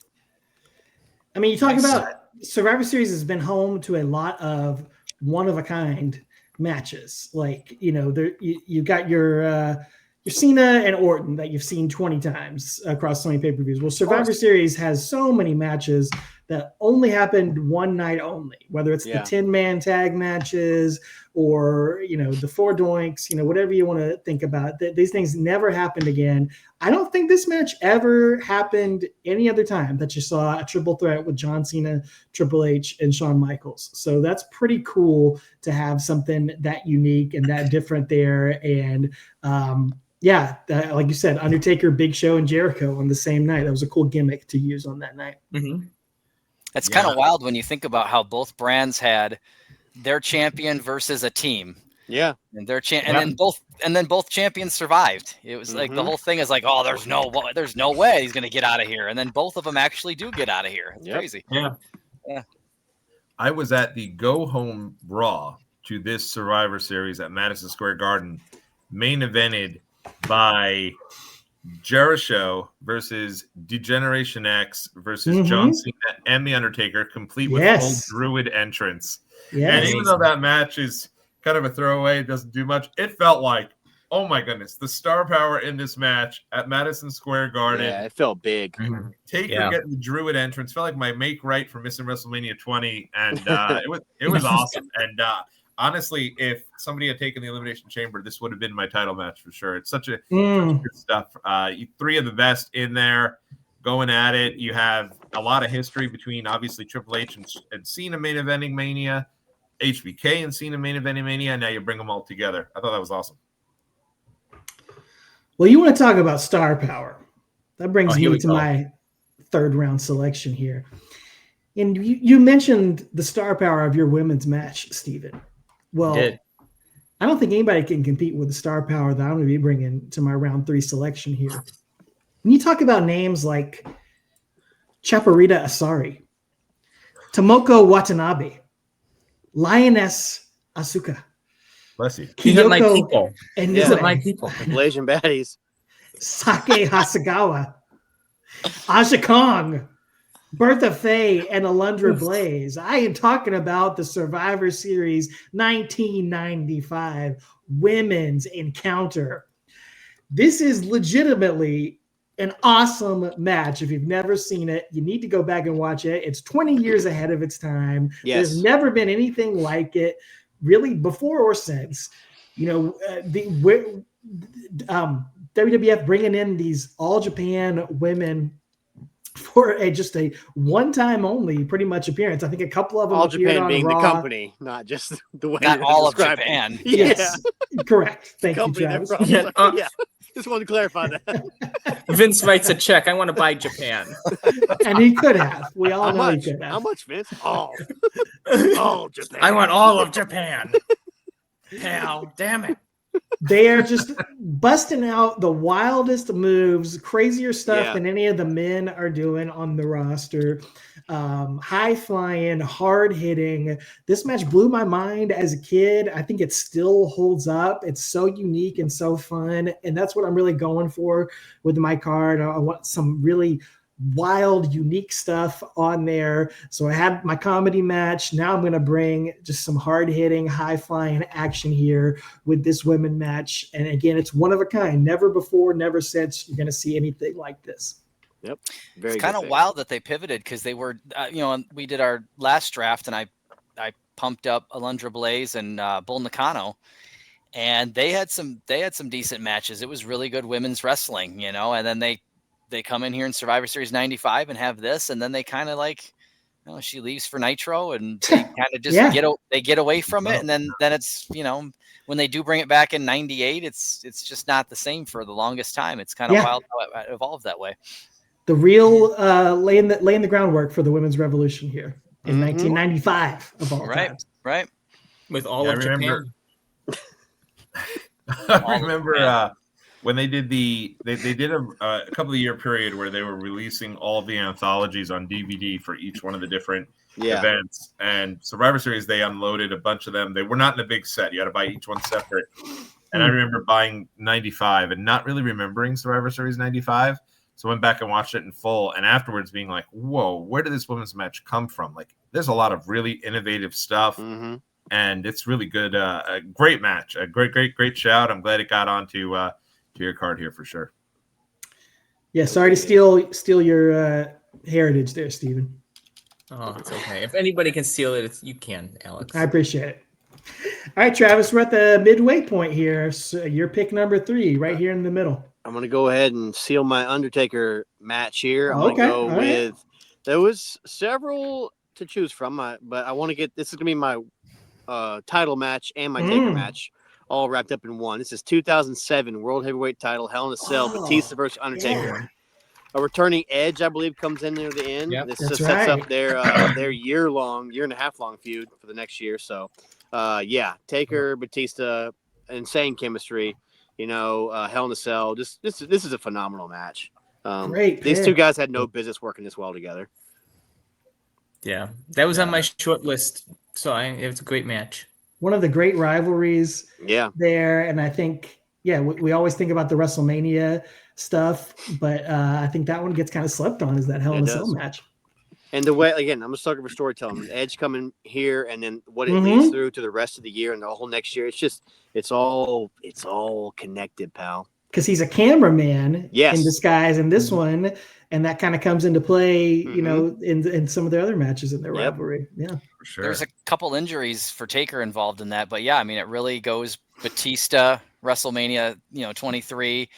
Backlash, and we get into the fall with this match, and then it kind of hands the baton off to Edge for the next year after that. And it really grew in appreciation. I think Taker really kind of started this with his match with Brock in No Mercy 2002, where suddenly No Mercy felt like not No Mercy. The Hell in a Cell felt like this match where you had to have the big bump off the top, to instead two big brawlers just in there beating the tar out of each other, and that's what you get here. And I remember just loving the Edge return and getting ready for that, and it leads to Edge's first main event at WrestleMania, which is awesome.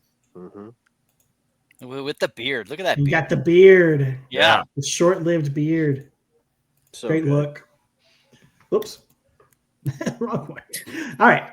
Tommy, round number 3. Alrighty.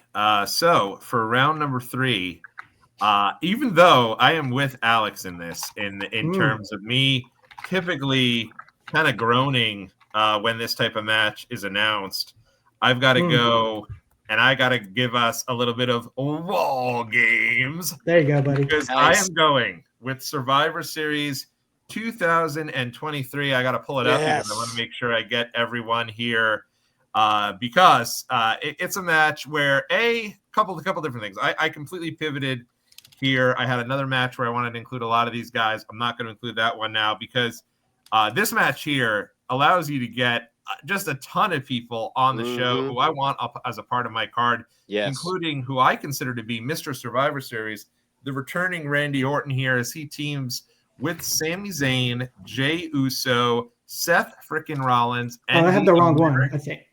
What's that? I think I have the wrong image pulled up here. Yeah, you go ahead. You keep talking. And the American Nightmare, Cody Rhodes, to take on the Judgment Day, which was awesome because it felt like they really brought Judgment Day up a level here as you get the full Judgment Day at its peak. Damian Priest, Finn Balor, Dirty Dominic Mysterio, and JD McDonough. Throw a little Drew McIntyre in there, and away we go. And this match, awesome stuff. Right beforehand, Cody teases the Randy Orton return because they wanted to make everyone's expectations level that it wasn't going to be CM Punk as the mystery man for that match. And then they tease the cash-in for Damian Priest. Getting goosebumps here. Rhea Ripley runs down. They tease the cash-in, and right as they tease the cash-in, boom. That's when Orton's music hits. Orton is back. We have this incredible match. Kylo, at this point, my son is 1 month old, and he is on my lap. What horrible planning on my part. And I'm watching the match, and I remember, because like Orton doesn't come right out. I remember Ari sitting right at the other side of the room, and she's like, "You think CM Punk's come back?" I was like, "No chance, no way." And then Orton comes back. I'm like, "That's okay though. I'm happy to have Orton back. It's been so long." And then they have of course, the incredible scene there. JD McDonough, one of the most unheralded heroes, taking the incredible bump. This guy is insane. He's so good in the ring.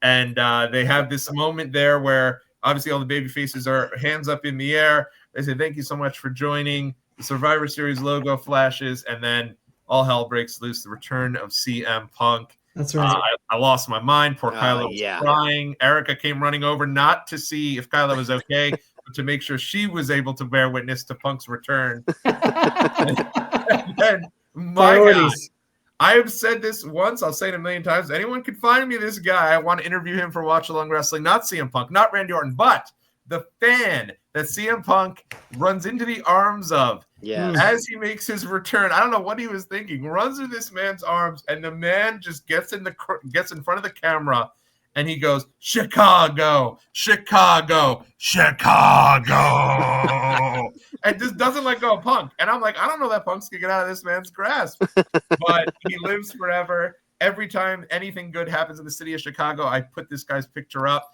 including when he beat the Washington Commanders and former friend Steve's best favorite team a couple weeks ago, sending that picture of that fan with the Chicago. Such great moments, and had to include it here in my Survivor Series picks. It was on my list too. I'm glad you included it. Yeah, such good stuff. Such a fun match, such a great ending to a show, and a night that changed everything. Yeah, you never thought you'd see it literally was almost a full hell froze decade. over. Yeah, exactly. Yeah, and then they do the That's point afterwards. Yeah. And it's just something you never thought you'd see. I'm getting so pumped up, I might even throw it on here in the hotel when I finish. It's so great, and I loved it so much. Yep. I remember people writing like poor Randy, because like Randy Orton was thought about for about 4 seconds, but I think that was the rub, and I think he knew that he's the decoy here, where everybody's thinking, I know I was like, oh, this Punk thing was all smoke. We got our surprise. It's Randy Orton, clearly. Right. So they're not gonna do 2 in one day. That's just not their style. Oh my God, and they did.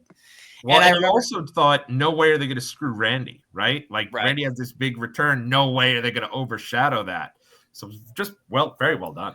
And I remember the other rub that we were all talking about was, but I love Punk. I mean, he's made my favorite current guy going right now. I love CM Punk, but the man does not seem to stay happy. We'll see how long this stays. Yeah. We're coming up on 2 years here. I know. Right. He's still good. He's Right. still good. Yeah. He's grown up. He's good. Yeah. And can we just rewind for a second? When Randy Orton comes back, can I just say he looks like Godzilla? He is big, Randy Orton. He has never looked better. He put on weight. He used to, in 2009, you look at him, he's like so lean and skinny and small, and he has no neck. He looks great back then too, but here, I just think this is my favorite Randy Orton, this 2023 return. Like just the way he looks now, his thighs are the size of tree trunks. He's big. He has no neck. His head is like Kurt Angle's. He's so swole. I love it, dude. Big all over. Yeah, exactly. He's awesome. Yeah, he comes. And I mean, he's so much history at Survivor Series. He had 3 straight years where he was the sole survivor. Sole survivor, yeah. So, guy had to find a way to get him on. Mr. Survivor Series right there. Yeah. All right. Randy, what do you got here? You got your back-to-back picks, rounds 3 and 4. It's funny that we mentioned Mr. Survivor Series being Randy Orton. I guess I never thought of that. Like my guy, the guy I'm thinking of is not in this match, but I'll get to him in a minute, because in covering this match, I thought, is this other guy that's not involved at all? Is he Mr. Survivor Series? I'll have to ask the guys. So it's kind of ironic that just came up. My pick is going to be one of my Survivor Series matches. I'm going to go Survivor Series 2006. Alex, you gave me a little bit of a Fred Sanford heart attack. Elizabeth, I was having the big one. When you mentioned having star power in your last, I got the most star power. I got, oh my God, because I wanted to go with the WWE legends, Dusty Rhodes, Ric Flair, Ron Damn Simmons, and Sergeant Slaughter with Arn Anderson at ringside wearing the same shirt as the referee, going up against the Spirit Squad. Johnny, Kenny, Mikey, Nikki, with Mitch officially managing them. This is going to be one of my Survivor Series matches. I thought they had great. We're here for the nostalgia, right? So they had great entrances. JR Lawler did say, "What if he starts to talk like Dusty Rhodes?" And JR does say, if Lawler develops a lisp, he's going to slap him. So we had some good 2006 commentary there. Yeah. Ron Simmons' entrance was literally just the APA music with damn sprinkled in. So it was dun dun dun dun damn dun dun dun damn. And I was like, this is amazing. It is the swan song for the Spirit Squad, who would break up the next night on Raw. So this officially retires the Spirit Squad. You got shipped off to OVW? They did get shipped back to Louisville. And this is kind of a ref show, as Chad Patton there in the picture.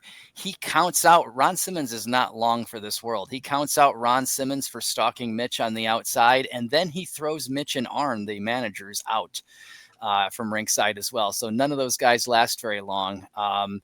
And the rest of this match is just the Spirit Squad bumping like it's the 80s for these legends, which the crowd just eats up. And the Spirit Squad kind of heal their way to a 3-1 advantage on Ric Flair, who is maybe the only one of them that can still somewhat go. And Rick is he's the dirtiest player in the game, so nobody's going to out-heal him. And he ends up being the sole survivor in this match. And then at the end, the Spirit Squad beat up Ric Flair to kind of put over that. Don't we get into this Kenny Dykstra, Ric Flair feud? Yes, we do. and like, do you guys remember when Kenny Dykstra was going to be the next big thing? He was 19. Oh, yeah. He had Mickey James. They were engaged. I thought he was great. Yeah. He's got that leg drop from the top rope. Pump leg drop. Yeah. Leg. Yeah. I don't always used to do that into the pool. The pool, right? Amazing. Now he's in a suit on Raw, coming out when they need to break up a fight. Yeah. Yeah.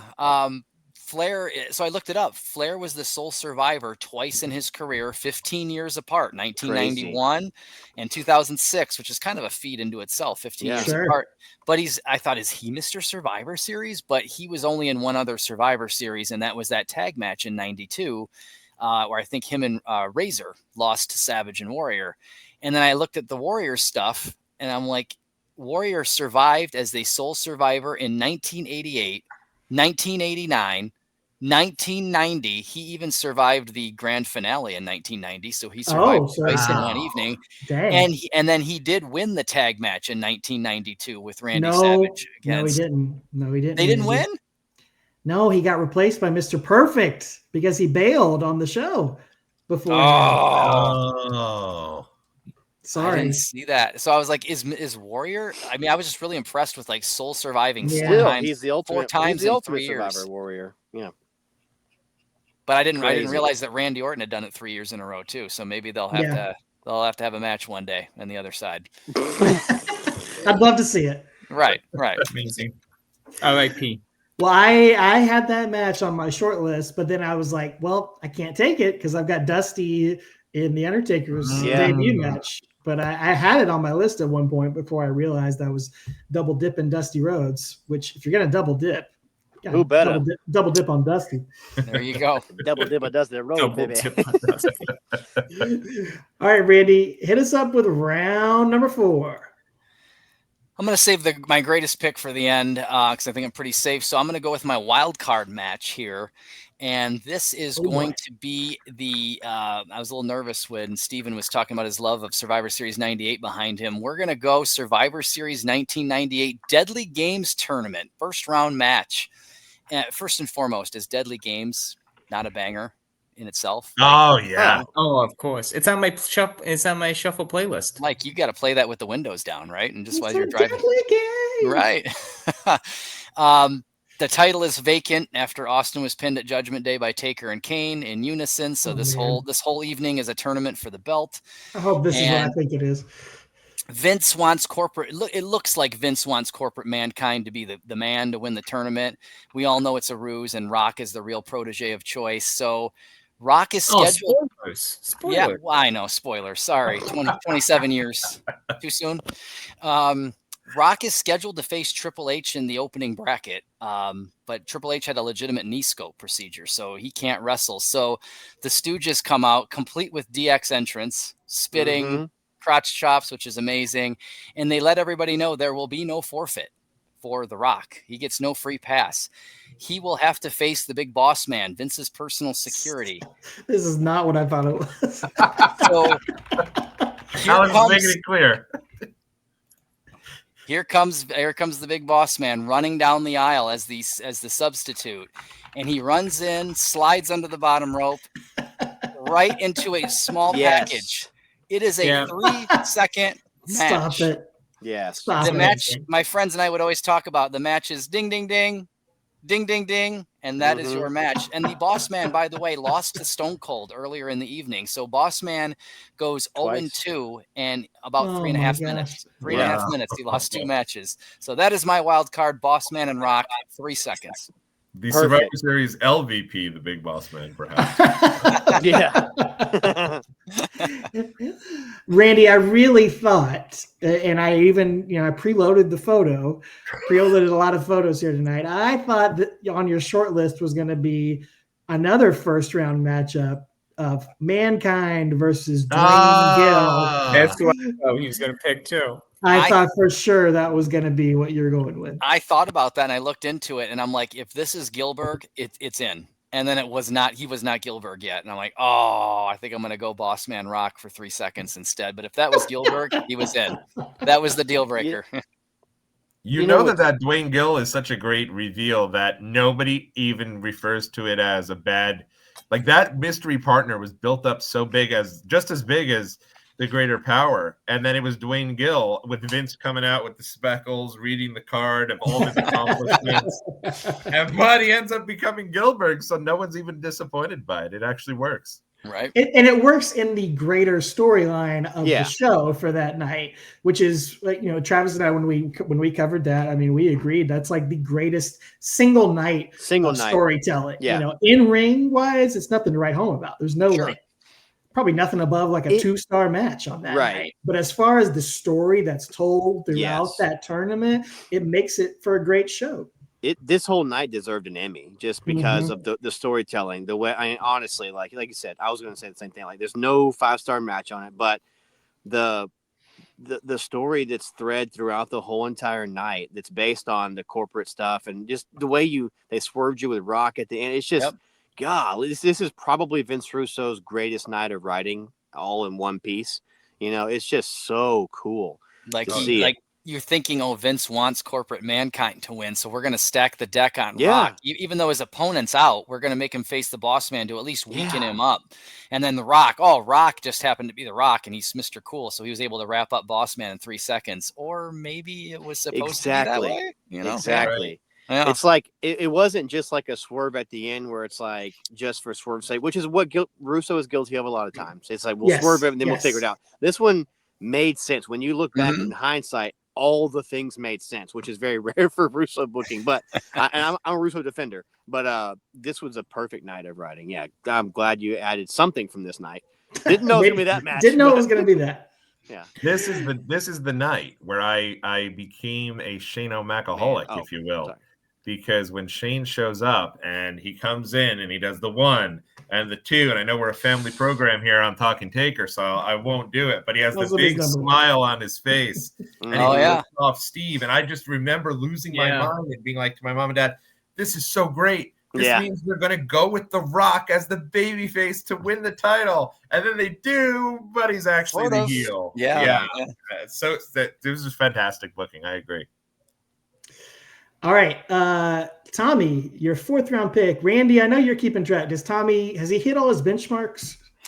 Tots has hit his world title. He has hit an Undertaker match, and he has hit 2 Survivor Series matches. So he has got he's a free range chicken. He can do whatever he wants to do. Yeah.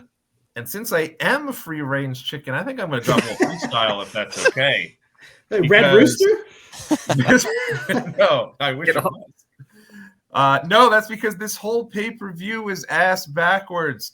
The main event is on first. I come through the curtains like a fetus. The rest of them are just afterbirth.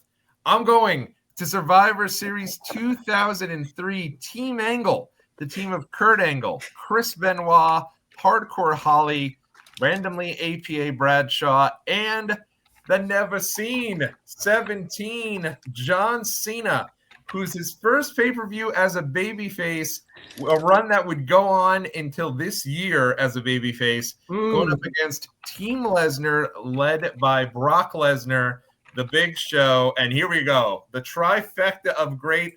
I wanted to wait till the end to make sure I didn't have to burn their matches any longer. A-Train, Matt Morgan, and of course, our favorite, the Colossus of Bago Road himself. Oh my gosh. I know that this is not one that probably people have high on their list, but I love the heck out of this match. Hey, no wonder Undertaker got buried at this pay-per-view. I'll tell you what. So I think this match holds a special place probably for me and Alex, because we went to, was it the SmackDown right before, Alex, or like? It was like during the build-up to this. It was during the build-up to this. Yeah, we went to SmackDown in Atlanta when they were building this up, and it was just that's a lot of meat on Team Lesnar, dude. Just seeing those guys in the ring together was just like, I mean, they weren't gonna, Nathan Jones wasn't gonna pan out, but like it was just cool to see that giant group stacked against Cena and his team, man. It was really, really cool. And it was it was like Cena's babyface turn. I don't know if it was like the night it happened, but it was like bubbling up.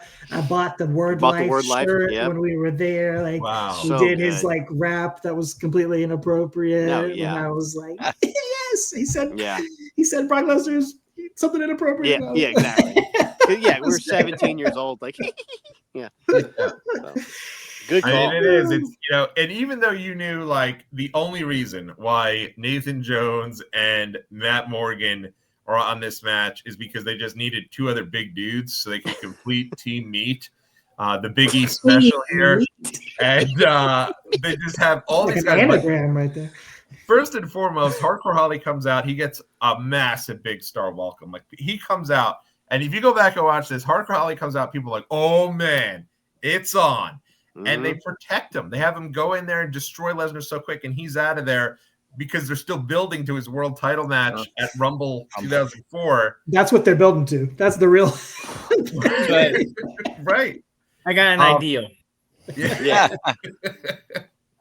And then Angle's out of there, and you get down to you still have Big Show and Lesnar, and they're going up against Cena and Benoit, who put the stuff aside with Benoit, as hard as that is. I understand if it is, but Benoit at the time was like the guy who was like hadn't fully broken through. Yeah. So when it gets down to Lesnar and Big Show against those two, you thinking it's got to be Lesnar, and then Lesnar taps to the crossface, and Cena for the first time hits the FU on the Big Show. Just I love this match. And then it comes down, and the final two are Benoit and Cena. So you have your guy now. Maybe they're going all the way with Benoit, which they were, and your other up-and-comer in Cena. And then at the end, Benoit is telling Cena, be a man, shake my hand. And a very early sign guy who has the Cena sign is in the front row, and he's like, come on, shake his hand. Just like the best fan ever. Totally just like loving the baby faces. Love it. This is so much fun. I love this match. Great pick. Super underrated. Speaking of Nathan Jones and lactating nipples. Alex, was anyone speaking about that? Nathan Jones is in the match. Alex, you showed that title screen there. That was one of my favorite bumpers from 2002, 2003, where Brock holds the championship over like it's almost like a bra, like he's like a woman trying to kind of like shield himself because somebody just walked in on him, and that's always one of my favorites. It's that one is right up there. See, he's like he's looks like oh my gosh, I didn't know you were gonna walk in. I don't have a shirt on. You'll have to speak up. I'm wearing a towel. You're gonna have to speak up. I'm wearing a towel. Right. Travis, please give us your fourth answer. Please. Okay. All right. On. I want to go with something that was at the time unexpected, threw everybody for a loop, but it was unexpected in all the amazing right ways. We never saw it coming. This is perfect. I love this. It's such a fun match. It's about 90 seconds. It's Goldberg, Brock Lesnar, 2016. Oh, yeah. It is so good. Goldberg's return to the company. It's supposed to be a one-off, allegedly. Vince loved it so much that, we wound up going to WrestleMania with it. Not that we should have, but anyway, this one night was incredible. This match is so good. It's 90 seconds long. It's perfect. It is. We've talked about a lot of surprises here tonight at Survivor Series matches. Surprise appearances, surprise finishes. I don't think there was any greater surprise in Survivor Series history than Goldberg stunning the world and defeating Brock Lesnar in 90 seconds. Lesnar, who had already defeated the streak at this point. This is 2 years removed from beating the streak and holding the title hostage for a year and a half. And Goldberg been gone for 12 years at this point? He's been gone for 12 and a half years, and he's back. And I have something about returning WCW guys on my list here. Sting, Goldberg. This match, don't care who you are. This match is fun. It's fun. It's awesome. Maybe not everything else with Goldberg afterward necessarily was awesome, but this was awesome. Yeah, for one night stand, it was great. We were finally going to get back to WrestleMania 20, the unfinished business that we didn't really get because the star of that show was Steve, because everybody knew who was leaving. So we finally got back to it. It happened. Yep. And it's so funny because you think back, it really is a testament to Brock Lesnar and the smart guy he is, right? Like he comes into Cena going into SummerSlam 2014 and says, hey, I just ended the Undertaker streak. I've got to just squash you. Like I've got to beat the tar out of you and it will push me to the moon. And in this match, he goes, no, I need to actually get my, butt whooped here. We need to put Goldberg over strong, quick squash on his part, because that's going to get us a lot more leverage and a lot more pull with Goldberg. Genius. So it's genius. And I'll never forget, the match before this went on like an hour, and then this match was still to come. And I was like, boy, like how long are they going to go with this?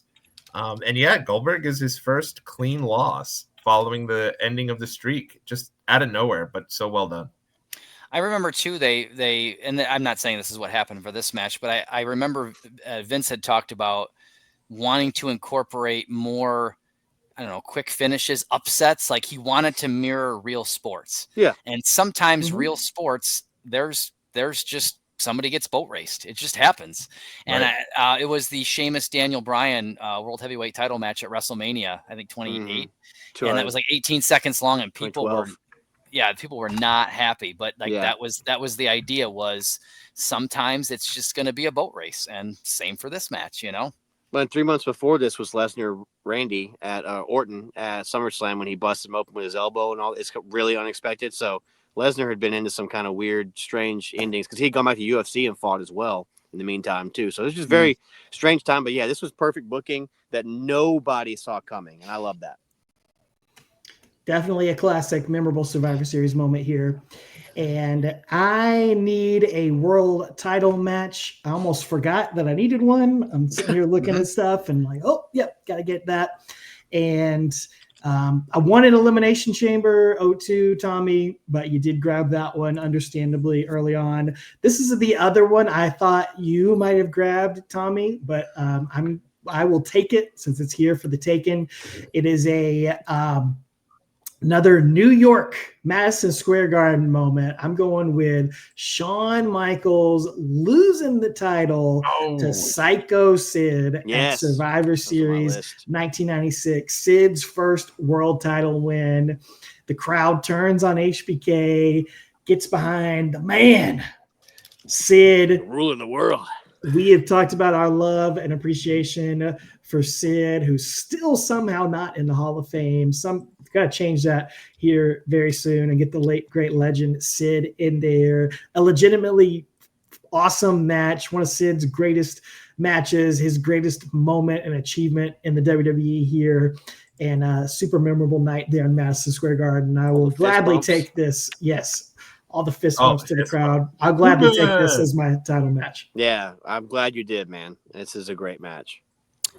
And not only that, I love the Vlad the Superfan, just like in adulation, leaping into Sid's arms and hugging him because he was so happy he won. Yeah, Sid killed the boyhood dream, right? With a camera. Yep. Yeah, and that was one of my first pay-per-views back. I had kind of fallen out in '94 just because I'm becoming a teenager, wearing flannel, listening to Nirvana. Wrestling wasn't that great. And then, of course, we all know my cable company messed up and gave us Buried Alive for free. I don't know who, I just turned it on. And then the next month after Buried Alive that I caught in the middle of the show, the next month was Survivor Series 96. So that was one of my first full pay-per-views in months back. So I've got fond memories of this pay-per-view, and man, everybody in New York did not want the Texas guy to win. They were definitely on Sid's side, but it made sense to put the strap on Sid because they were going to go to the Rumble in San Antonio, and then Shawn could have the big homecoming. Yeah. New York was really pulling for that West Memphis, Arkansas guy. Right. Sid. That's right. It's closer geographically. All right. I mean, Technically. Yeah, technically. I think the New York crowd at that point was just like anyone but the boyhood dream with Jose Super Sock Lothario. They were so over him for sure. Well, look at the other channel had the NWO. The bad guys were cool. Yeah. Not the good guys. So that's what's the changing tide in the wrestling world at this point. Yes. And WWF had to respond. And now Steven has to respond with his final two selections here. Oh, man. Clean it up, Steven. Randy, does he have anything he needs to select? He has done a world title match. He's done an Undertaker match. He has done 2 Survivor Series matches. So he is a free range chicken. Oh, good old FRC, baby. It's tough to be a free range chicken. It's tough. Okay. Well, I had a scramble here because I had to go through one of my as Travis took my Goldberg Lesnar match. Oh wow! Okay, we love to see it. So I had a scramble here, and so I pulled I pulled up Survivor Series 1998 because I had to get something from the card, and so this match jumped out at me because I did not have a tag team match on my card, and I figured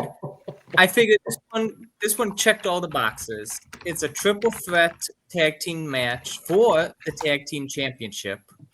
It has the Headbangers, D'Lo Brown and Mark Henry, and Yes, the New it Age does. Outlaws. Yes, it does. Wow. That just New screams Age- Attitude Era. Yes. Exactly. It screams Attitude Era, New Age Outlaws defending the title, successfully defending the title against 2 members of the Nation of Domination and the Headbangers. I We got the mean, Headbangers. they go 10 minutes, and what else can you say? I had to have a tag team. I didn't research this match long enough to even give it much thought, but I had to put something on my card from this match card, and I figured, why not? I'm under the gun. It's amazing. They had 18 matches that night, including the heat stuff. Yeah. But like, how do they have time for? I know they want to do some variety, but how do they have time to work through this bracket and give you a 10-minute tag team title match? But they did. 3-second small package from The Rock. There you go. A minute match, I think, with Dwayne Gill and Mankind. It all evens out. That's the best photo. I'll speak you for can, Trey. He's going to have mad respect for this pick. He's a headbanger. Yeah. That is a Trey Trey's choice. going to like that. Yeah. Headbangers, November of '98. We're like almost to 1999. Headbangers still here. It kind of surprises me, right? Yeah, I know, right? Well, I loved that Headbangers video they just put up on the vault with them going through their career. Gave me a greater appreciation for those guys. That was. I could have watched another hour of them going through matches, and I never would have thought that about the Headbangers. They came back in 2016 for a cup of coffee. It was crazy. A little cup of coffee. A little cup of coffee. Here's your cup of coffee. Get out of here. Yeah, right? Yeah. But it's so true. When I saw it pop up on the vault, I saw 20-something minutes. I was like, 20-something minutes of headbanger moments? Like, do we have 20-something minutes? But when it was done, I was like, man, it's a shame it was so short. Exactly. I felt the same way. Yeah, it was great. Good call. And I'm a mark for chest protector D'Lo. Also. Oh, yeah. That's one of my favorite all-time gimmicks. That's the only D'Lo I know. Chest protector Shaky D'Lo. head, chest protector D'Lo. Right. All right. So a fun tag team championship match there. And you get to close out. Begin the closing out here of our final 5 selections. Okay, we're closing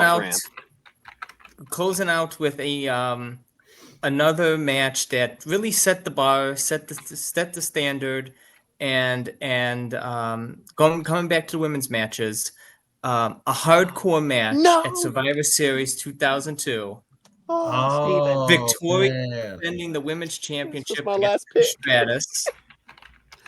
Yes. And it's a hardcore match for the women's title. You know, you think to yourself, what? And these two killed it. Mm-hmm. You got Victoria and Trish Stratus, probably two of the best, to go out there and doing a full-blown hardcore match. They're using weapons. They're using trash cans, stop signs, tables, chairs. They're doing everything, pulling out all the stops to show that they can do a hardcore match as good as the guys. And, you know, as Tommy said earlier about me always picking women's matches, because they're so much fun. Mm-hmm. Yeah. And there's so much fun to go back and see what they did, because what they had to accomplish. Yeah. And just like Trish said years ago about how I always think about this too, to bring it back to the Undertaker. He always talked to the women, and he talked to Trish and Lita and Victoria, telling them how good they are at what they're doing because of what they had to do to even get on the card. Yeah. Right. Because it's very simple. You didn't even have to have a women's match on the card. So they had to you had to go out there, give them a hardcore match of all things. And this is Crazy Victoria with Stevie Richards. Yes. Trish Stratus trying to get her championship back, and Victoria just getting the best of Trish this night, getting the women's championship, and I always remember this match just for being how interesting and fun it was. Such a good match. Just being like out of the box, being a hardcore championship, and Victoria actually getting the best of Trish. You never think Victoria would win the championship, but she does. I think her nose is bleeding all over the place too, is it not? Or is that Trish? Yes. One of them has a busted nose. Trish has a busted nose. That's where she starts wearing like the Bill Lambier mask for a while after that. Yeah. Steven, you stole my first pick and my last pick. tonight successfully. So you stole my Goldberg Lesnar pick. So. I know. That's true. A little back and forth there. Yeah, this was for real my last pick. Oh, dang it, dude. Good call. I'm glad somebody took it. Mad respect for that match. It's kind of cool to see that, like in 2001 at Survivor Series, Trish wins the title for the very first time in that 6-pack challenge, and that's kind of her coming out party. She's going to be more than just TNA, literal TNA, and the team TNA. She's going to be more than that, and then she kind of blossoms for a year, and then by Survivor Series 02, she's trying to make Victoria. Like let's do a hardcore match together. Let's kind of reinvent women's wrestling in the 90s and or the aughts, I guess. And I'll see if I can make you. And then Victoria goes off, like Steven said, with Steven Richards and Tattoo, all the things she said. And then and by WrestleMania 19, she's the champion, like coming into WrestleMania. It's kind of funny to see how one makes another, makes another.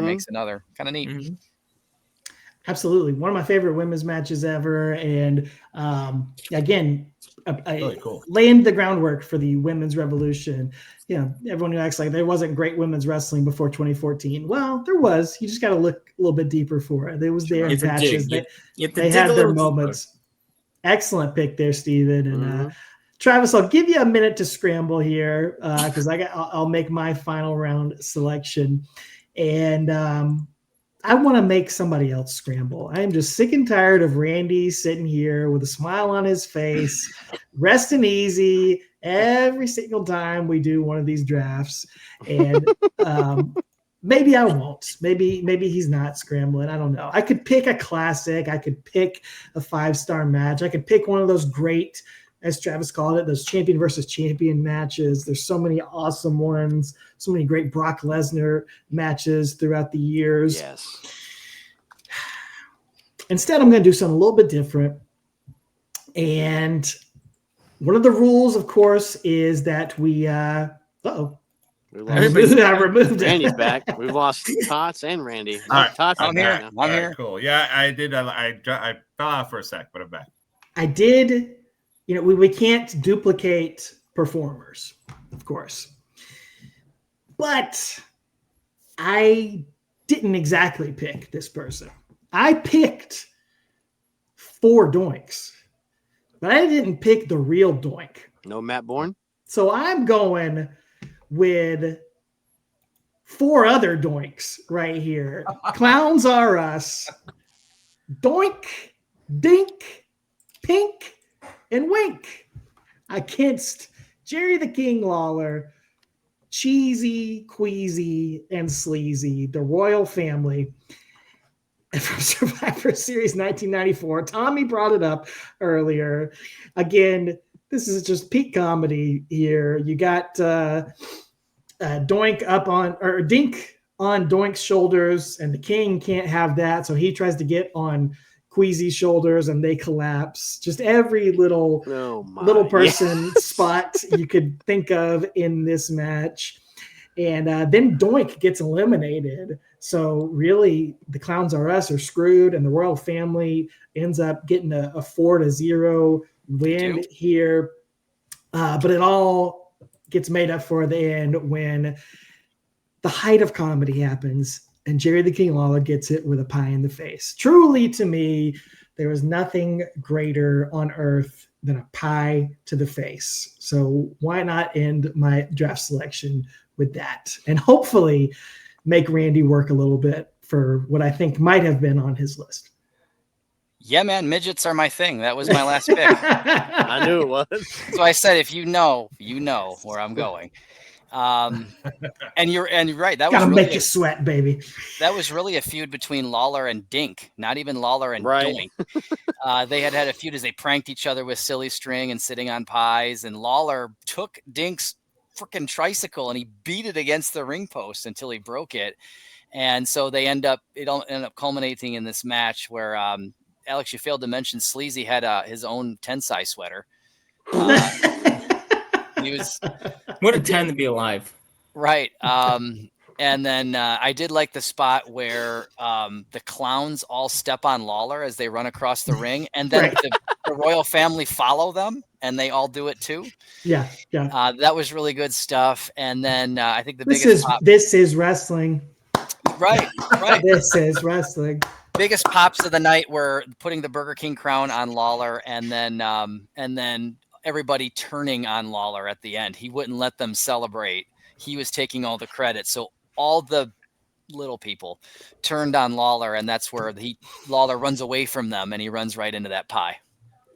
Love that. What a great time. Sounds like you're explaining a Saturday Night Live skit. Explaining a wrestling match. That was my last pick. That was the midgets. That's where that's where I go, man. I want everybody scrambling here in the final round. So that brings us to you, Travis. Got to do some work here. Okay, I do. Got to do some Googling. I have some more on my list, but I just don't know how I want to end this. I really wanted to end it with the women's hardcore match.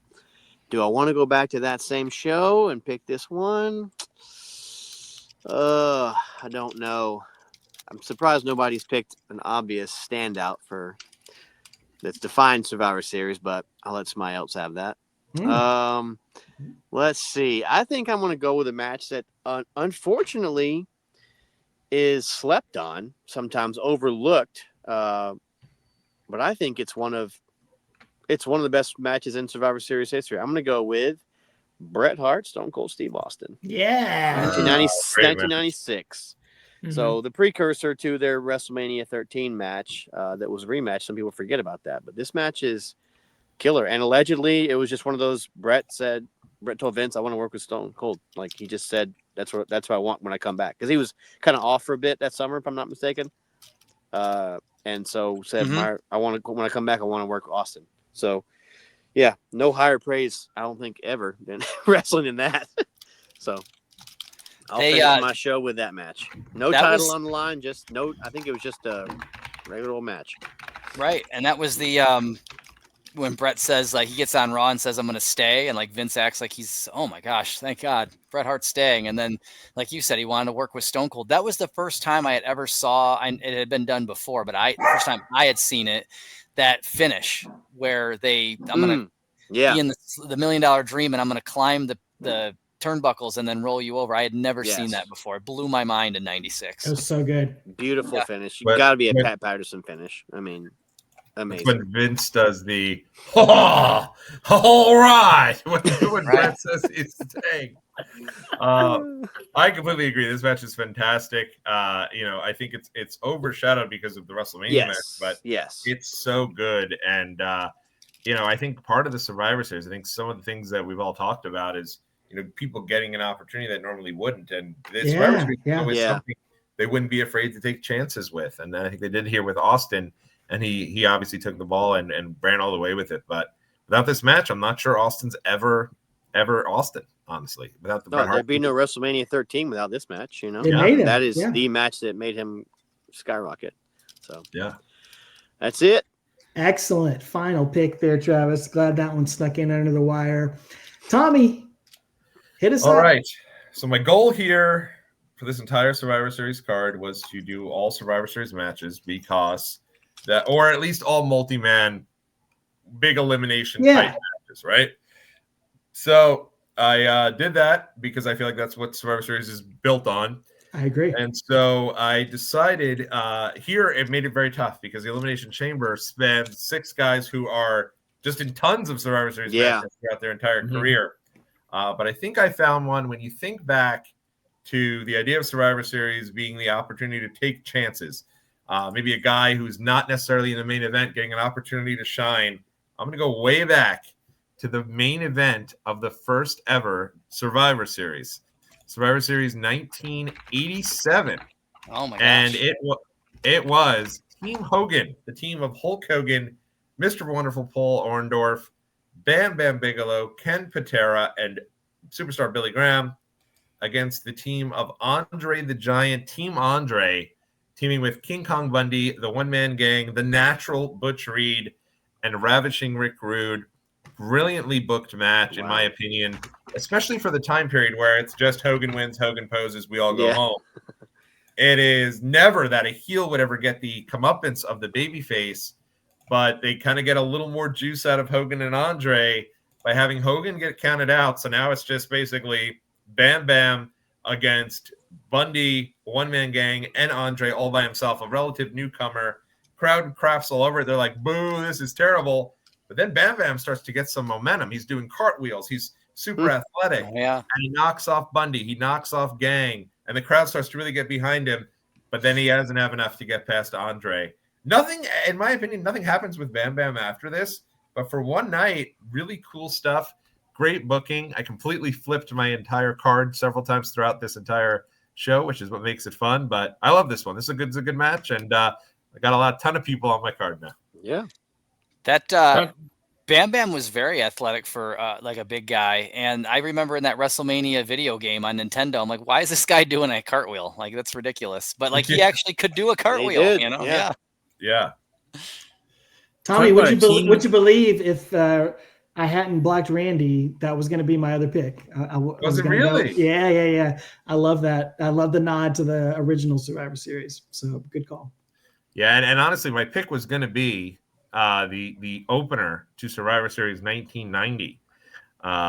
Team The Warrior with LOD and Texas Tornado against Demolition and Mr. Perfect. But I didn't realize that I couldn't have more than one Crush match on the show. So I had to I had to scramble. The great worker that Crush was, I already had him on my card. So I had to find somewhere else to go. We said that Lesnar team had a lot of beef. That's a lot of beef. Dude, Really, are you kidding me? Yeah. Come on. Oh, my God. That's certified Wagyu beef, too, man. That's the heavy hitting stuff. As Gorilla Monsoon probably said on commentary, they have double reinforced the ring here. Yeah. I love when he would say that. Oh, yeah. For sure. All right, the grand finale of Survival here. Randy, I made you scramble. It's all I wanted to do for the past 2 months was just make you sweat a little bit. Yeah, I don't actually have anything. I don't. Any suggestions? Like yes, I don't. I got you. I need a Survivor Series match, but like that involves so many people. I'm surprised. I'm surprised you did not pick got you. Eric Bischoff versus Teddy Long. I need a Survivivor Series match. Yeah. What about Randy? What about the opener? 2019 Raw, SmackDown, and NXT triple threat that's Survivor Series match. Yeah, that's a crazy one.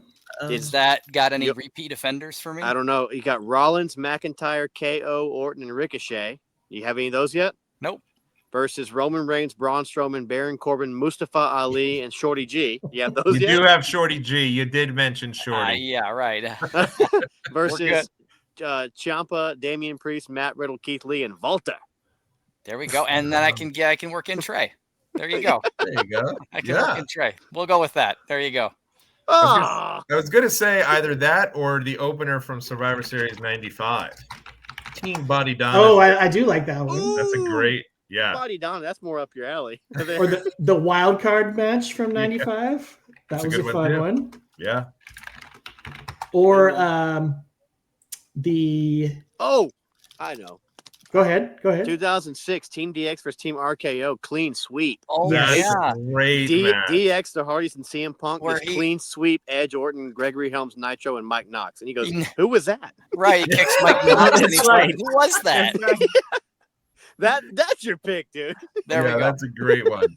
Especially that's a fun one because when DX is doing the "Are you ready?" the crowd is chanting "Sorry for Punk."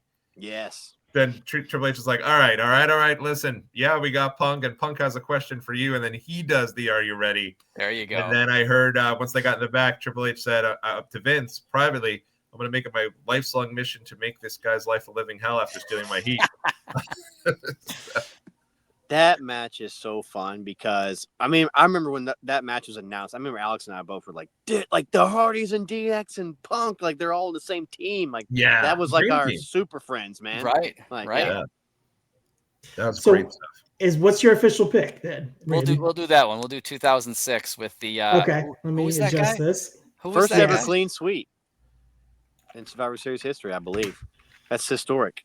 Yeah, that was really good stuff. And it made sense. And I remember it came down to that team. That team going against Orton in the end. And Orton had the streak going of 3 straight years being the sole survivor. So I thought he was going to knock them off one by one and eventually be the only guy to win. But obviously not to be. And it was the right call. I love this match, even though it is a quick, clean sweep. I think it's great. But I can't do that one because of Shawn Oh, Michaels. you got Shawn Michaels. Oh, versus Bret Hart. So you got to go back to NXT. We'll go back to NXT. That's what I'll be doing. That's a great match. I'll be at the Performance Center. Oh, what was your Shawn match? Shawn and Bret from '92. Oh yeah. Whoops. Yeah, my bad. Okay, there you go. 2019. Why not change it up and do it? You're the one guy who has the 5-on-5-on-5. That's the only one. That's unique. Great so match. that's on brand for you, Randy. Yeah, that's there it. You go. You got to have backups, buddy. You got to have backups. I did, just not for that. You also get Shorty G on the card, dude. Yeah.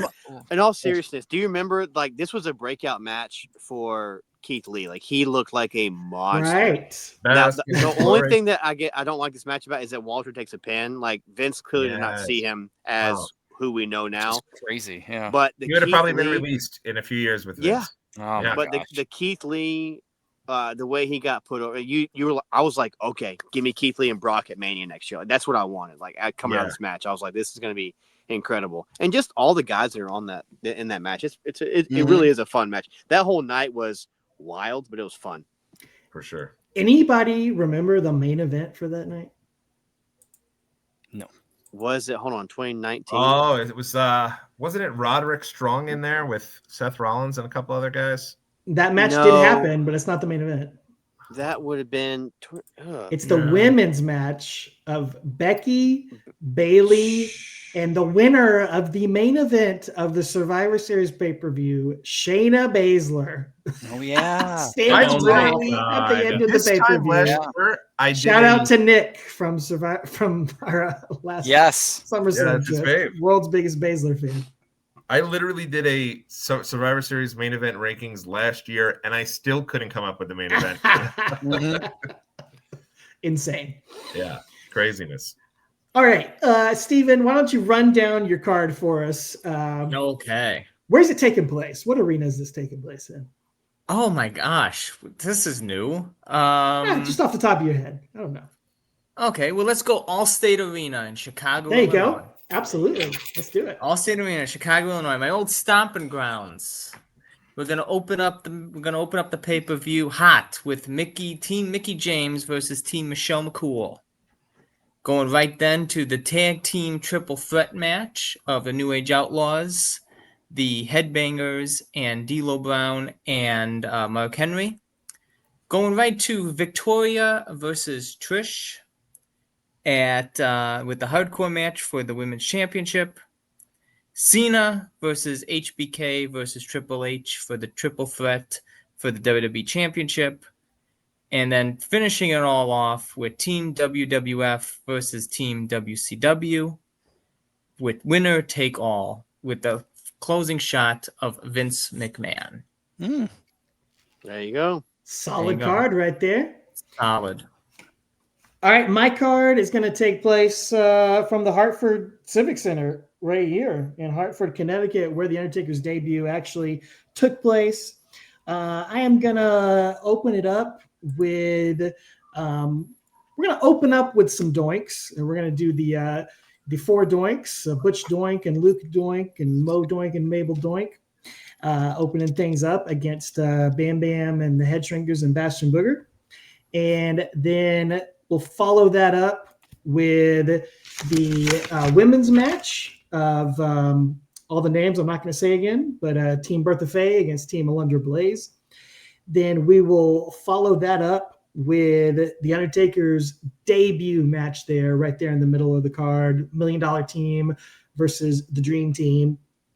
And then we'll follow it up with a little more hot doink action there with Clowns R Us against HDA. the Royal Family. Hot doink action. And then we'll main event with the world title match of Psycho Sid versus Shawn Michaels. And then there will be an ultimate match of survival. You got them bisexual. You got them bisexual doinks. Yeah. You get HLA, hot little person action. It'll be the King and Queasy and Cheesy and Sleazy and Aja Kong and Bertha Faye and $1 Million Man versus Mo Doink and Mabel Doink and Butch Doink. What a time to be alive. Anywhere in the country. 5-star classic from the Tokyo Dome. Wow. Lord Almighty! All right, Travis. I feel like I'm on crack listening to that match. Oh shoot, I forgot what I picked. Let's start the night out with. Why don't we just go ahead and start? Where's the it going night to out? be? Oh, it's going to be. Well, we can't repeat locations, correct? I'm assuming. Sure. Yeah. Sure or yes? Yeah, I can't repeat. No, I can't repeat. Okay. I was going to pick Rosemont. That's my favorite place. I'll pick Madison Square Garden. Okay. Sorry, Tommy. That's okay. 2 words for you. Let's go with the. We'll open the show with a little bit of why not get this show on the road with, I forgot the first match I picked. I can't even see it. Let's go with the men's war games, the cinema. Yeah, the war games. The Yeah. cinema. The War cinema games. match. Hard to come down from that. So we're going to come down from that with Brock and Goldberg. A little quick stunner right there. And in the middle. Speaking of stunner, next up we're going to go Bret Hart and Stone Cold Steve Austin. And then we will do our next Survivor Series match, which would have been no. We're not. We're going to do Taker and Batista in Hell in a Cell for the world title, and then we're going to finish the night with that hour-long Survivor Series match that ends with Sting coming to WWF. So, yeah, buddy. All right, Tommy. All right. So this one, everybody pack your parkas. Everybody pack your long sleeves, your winter jackets, because in the brisk, freezing cold of November, we're going to Soldier Field. Oh my! Ever. So we're going to WWE premium live event from Soldier Field. If they can get the snow out of the way, we could have the show. And we're going to start off, of course, got to start with that Cena freestyle. So it's going to be Team Lesnar against Team Angle to start us off. I can't have Nathan Jones anywhere other than the first match. Got to get the crowd started hot. Number 2 on the night, I'm going to go with Team Foreign Fanatics against Team USA. So you get the happy moment there with Lex Luger there waving Old Glory with Santa Claus. And then you settle in for the more serious stuff with the Elimination Chamber for the World Championship. And then after that, you've got to have the crowd come down a little bit. So you go with the heel victory of the first main event of the first Survivor Series, Team Andre versus Team Hogan. And then main event is still going to be Judgment Day against Team Cody Rhodes, because you've got to end with Punk's return in Chicago, and I couldn't use the Allstate Arena. So there you go. Good call. That's why the Soldier Field, or you know what? Let's have it at, I'll change things up. Let's have it at the first ever WWE pay-per-view from Wrigley Field. Yes. Right? That's even better. That's better. All right, Randy. I've never been to Survivor Series, so let's have the Survivor Series at the Cottage Grove Ice Arena here in Cottage Grove, Minnesota. Yeah. Cottage Grove, honey. Cottage Grove. Representing today, Royal Rumble. Capacity of 1,178, so it'll be an intimate affair for the opening. Very intimate affair. Opening bout is the WWE Legends versus the Spirit Squad, because those guys got to get to bed. So we'll put them on. They got to get to Louisville. And then the second match will be the Deadly Games tournament match between the Rock and Big Boss Man. Don't blink or you will miss it. And then the casket match with the Undertaker and Yokozuna will go third, with Chuck Norris as the special enforcer. We can't have Chuck in prime time. He charges extra if we make it late. So they'll go third.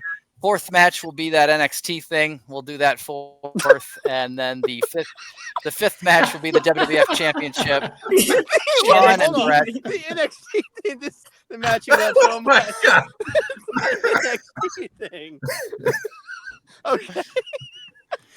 The delivery there was perfect. Whatever that was. Right. We'll do that fourth. And then Sean and Brett can close it, so we can have Santa.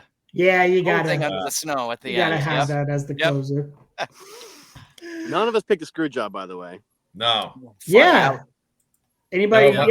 Throw out some of the real quick heavy hitters we didn't get to. Just throw them out there. Undertaker, Hogan, screw job. I thought for sure Undertaker Angle with those pants would go. Somebody was going to take that, These aren't heavy hitters, but on my list, I had the opening contest of Survivor Series 93, That's a really fun, underrated Survivor Series match. And I also had the opening contest from Survivor Series 2013, Team Shield against Team Cody and Goldust. That's a fun one as well. But in terms of heavy hitters, I think there's certainly a few of I don't think we took any of those tag team matches, those Survivor tag team matches. Was under consideration for me. Yeah, the big 20-man tag matches. I thought of, but that again, you were doubling up on people really hard. Like I think Bret Hart's in both of those. Yeah, how about all of Brock Lesnar's big? I was gonna say AJ Styles, Daniel Bryan, I had Rey Daniel Mysterio. If I didn't get Goldberg Lesnar, I was gonna put Lesnar Daniel Bryan on there. So very fun matches. Daniel Bryan's a great one too. The tag team elimination tables match from 2002. Bro, fun. I had that on my list. 3-minute warning and Rico versus the fake Dudleys, which is Bubba and Spike and Jeff, and that's when Devon comes out the end. They reunite, Dudley Boys. So also good. When Jeff Hardy misses his spot, yeah, Rico says, "Jeff, Jeff." Yeah. Amazing. Just on the outside, like, what's up, bro? Yeah. What? Brett and Diesel, man. Diesel's best Oh, match ever. yeah. I wanted Diesel that 95. one. I just could, I had Brett in the Undertaker debut match. But yeah, that's an all-timer for me.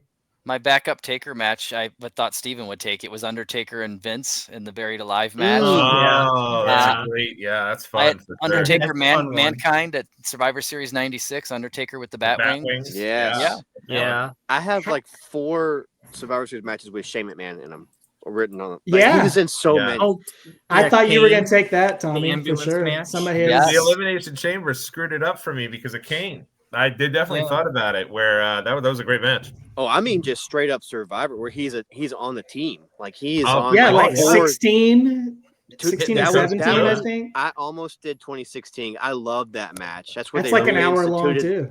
Yeah, it's like 55 minutes. They reinstituted the brand split, and to me, SmackDown was so superior. It was AJ, Bray, Dean Ambrose, Orton, and Shane against Strowman, Jericho, KO, Roman, and Seth. And I was just like, SmackDown wins that, and SmackDown was a better show at that point anyway. Such a good night. That's a fun match. But Shane's in that. He's in the Alliance match. He's in several other ones too. It's just like I was like, I can't put all these Shane matches on here. Yeah, right. That 2016 one is so much fun due to James Ellsworth's involvement. Yes, that's his night to shine. Vince McMahon. Yeah, really great stuff. Some of my other where was this, Randy? Oh, there you go. Where was Teddy Long and Eric Bischoff, Randy? Some of my other funny ones were Teddy Long and Bischoff. I had that queued up. I had Steven Regal versus X-Pac at Survivor Series 98 just because I wanted to talk about the He's a Man. You missed this, Randy. I had Khali and Hornswoggle on my list. I even had Kane and Jericho. Kane and Jericho that started over a cup of coffee. Wow. I had that one on there. And then I did have, I considered Triple H and Stone Cold the no DQ match from Survivor Series 2000 because not because of the match. The match was very cool, and the whole forklift business and dropping him off a car and then he's fine the next week somehow. But that's just my friends and I. We loved the soundbite of Stone Cold when they're fighting near the announce position. And he grabs, I think, the beer or the water or something. He grabs it from one of the announcers at Cole, and he drinks it. And then I think the announcer says something about like, "You stole my drink there. You stole my water." And Stone Cold, you can hear him. You can hear Stone Cold go, "Some bitch, I'm thirsty." That's just like one of my favorite moments. And I almost picked that match just because of that. It's beautiful. Well, we would be remiss. I'll close it out on this. Trey is going to be pissed. Nobody took Kane's inaugural match. He debuted at Hell in a Cell the month before, but he had his first match ever at Bad Blood at Survivor Series 97 against Mankind in the red light there. Certainly memorable. And he may declare that nobody won Amsterdam because nobody picked that one. Yes, it was. First international Survivor Series. Well, who has Kane on their card? Steven does. I do. Anybody else have Kane? I do. You do? Okay. I don't. So Alex and Randy are eliminated from Trey's favorite night. Sorry. Too bad. By default. I got to give a shout out to Trey. I missed Drunken Kane on this. We all missed him. We all missed Drunken Kane. That's But right. we'll get him back for the Royal Rumble draft that we'll do in a few months and close out our draft series here. Or maybe we can figure out a way to keep it going. Who knows? But we got to keep it going. This is so much fun. Thanks to everybody out there in the Pod Street crew for listening. Hit us up on social media. Let us know who you thought won. Leave us a comment here on YouTube or wherever you get your podcast, or again on social media. Let us know at Talking Taker, or on TikTok at talking.taker over there on the Tickety Talk. We'll be back, of course, next month, or actually we'll be back. Hopefully we'll be back later this month, Travis. We're going to try to do a special bonus episode for the Undertaker's 35th anniversary that we talked about. We're going to try to hit you with a special extra episode this month in November. And then, of course, we'll be back in December as well with another episode of Talking Taker. And I know Randy and Steven, we're going to do another bonus episode. We're going to talk about the year in Undertaker collectibles, as we've done the past couple of years. So we'll get that in before the end of the year. So we're going to flood the zone with Talking Taker content here at the end of the year. So get ready, just like old times. Randy, tell us where people can follow you and connect with you, and give us a couple I guess this will come out after Halloween, but give us a couple of good horror movie recommendations real quick. I watched a couple today, actually. I watch horror all year round, but it's low hanging fruit in Halloween season. It's just everywhere, and it's for a while it's like drinking out of a fire hose, and eventually I catch up in like December and it goes back to normal. But it's amazing right now. So today I watched The Strangers Part 2. It's a trilogy of starring Madeline Petch from Riverdale. I'm a big Riverdale fan, and so she's being pursued by the strangers who are out to kill her for no reason at all. That's the rub in this franchise. Why are you trying to do this? Why are you doing this to me? There's no motive, right? Just because you're there. Yeah. And that's just mankind, not the wrestler, but that's just mankind sometimes. So this is part 2. I watched part 2 today, and then I also watched Justin Long, who's kind of a scream queen in his own right. He's been in a lot of horror films. You don't think about Jeepers Creepers. He's been in Tusk, where he was turned into a walrus. I watched Coyotes today, where him and his wife and his like teenage daughter are in the Hollywood Hills in a big fancy house. And there's wildfires, and the coyotes are after them, and they have to avoid the coyotes. They have to find a way out without getting eaten by the coyotes. It's kind of funny.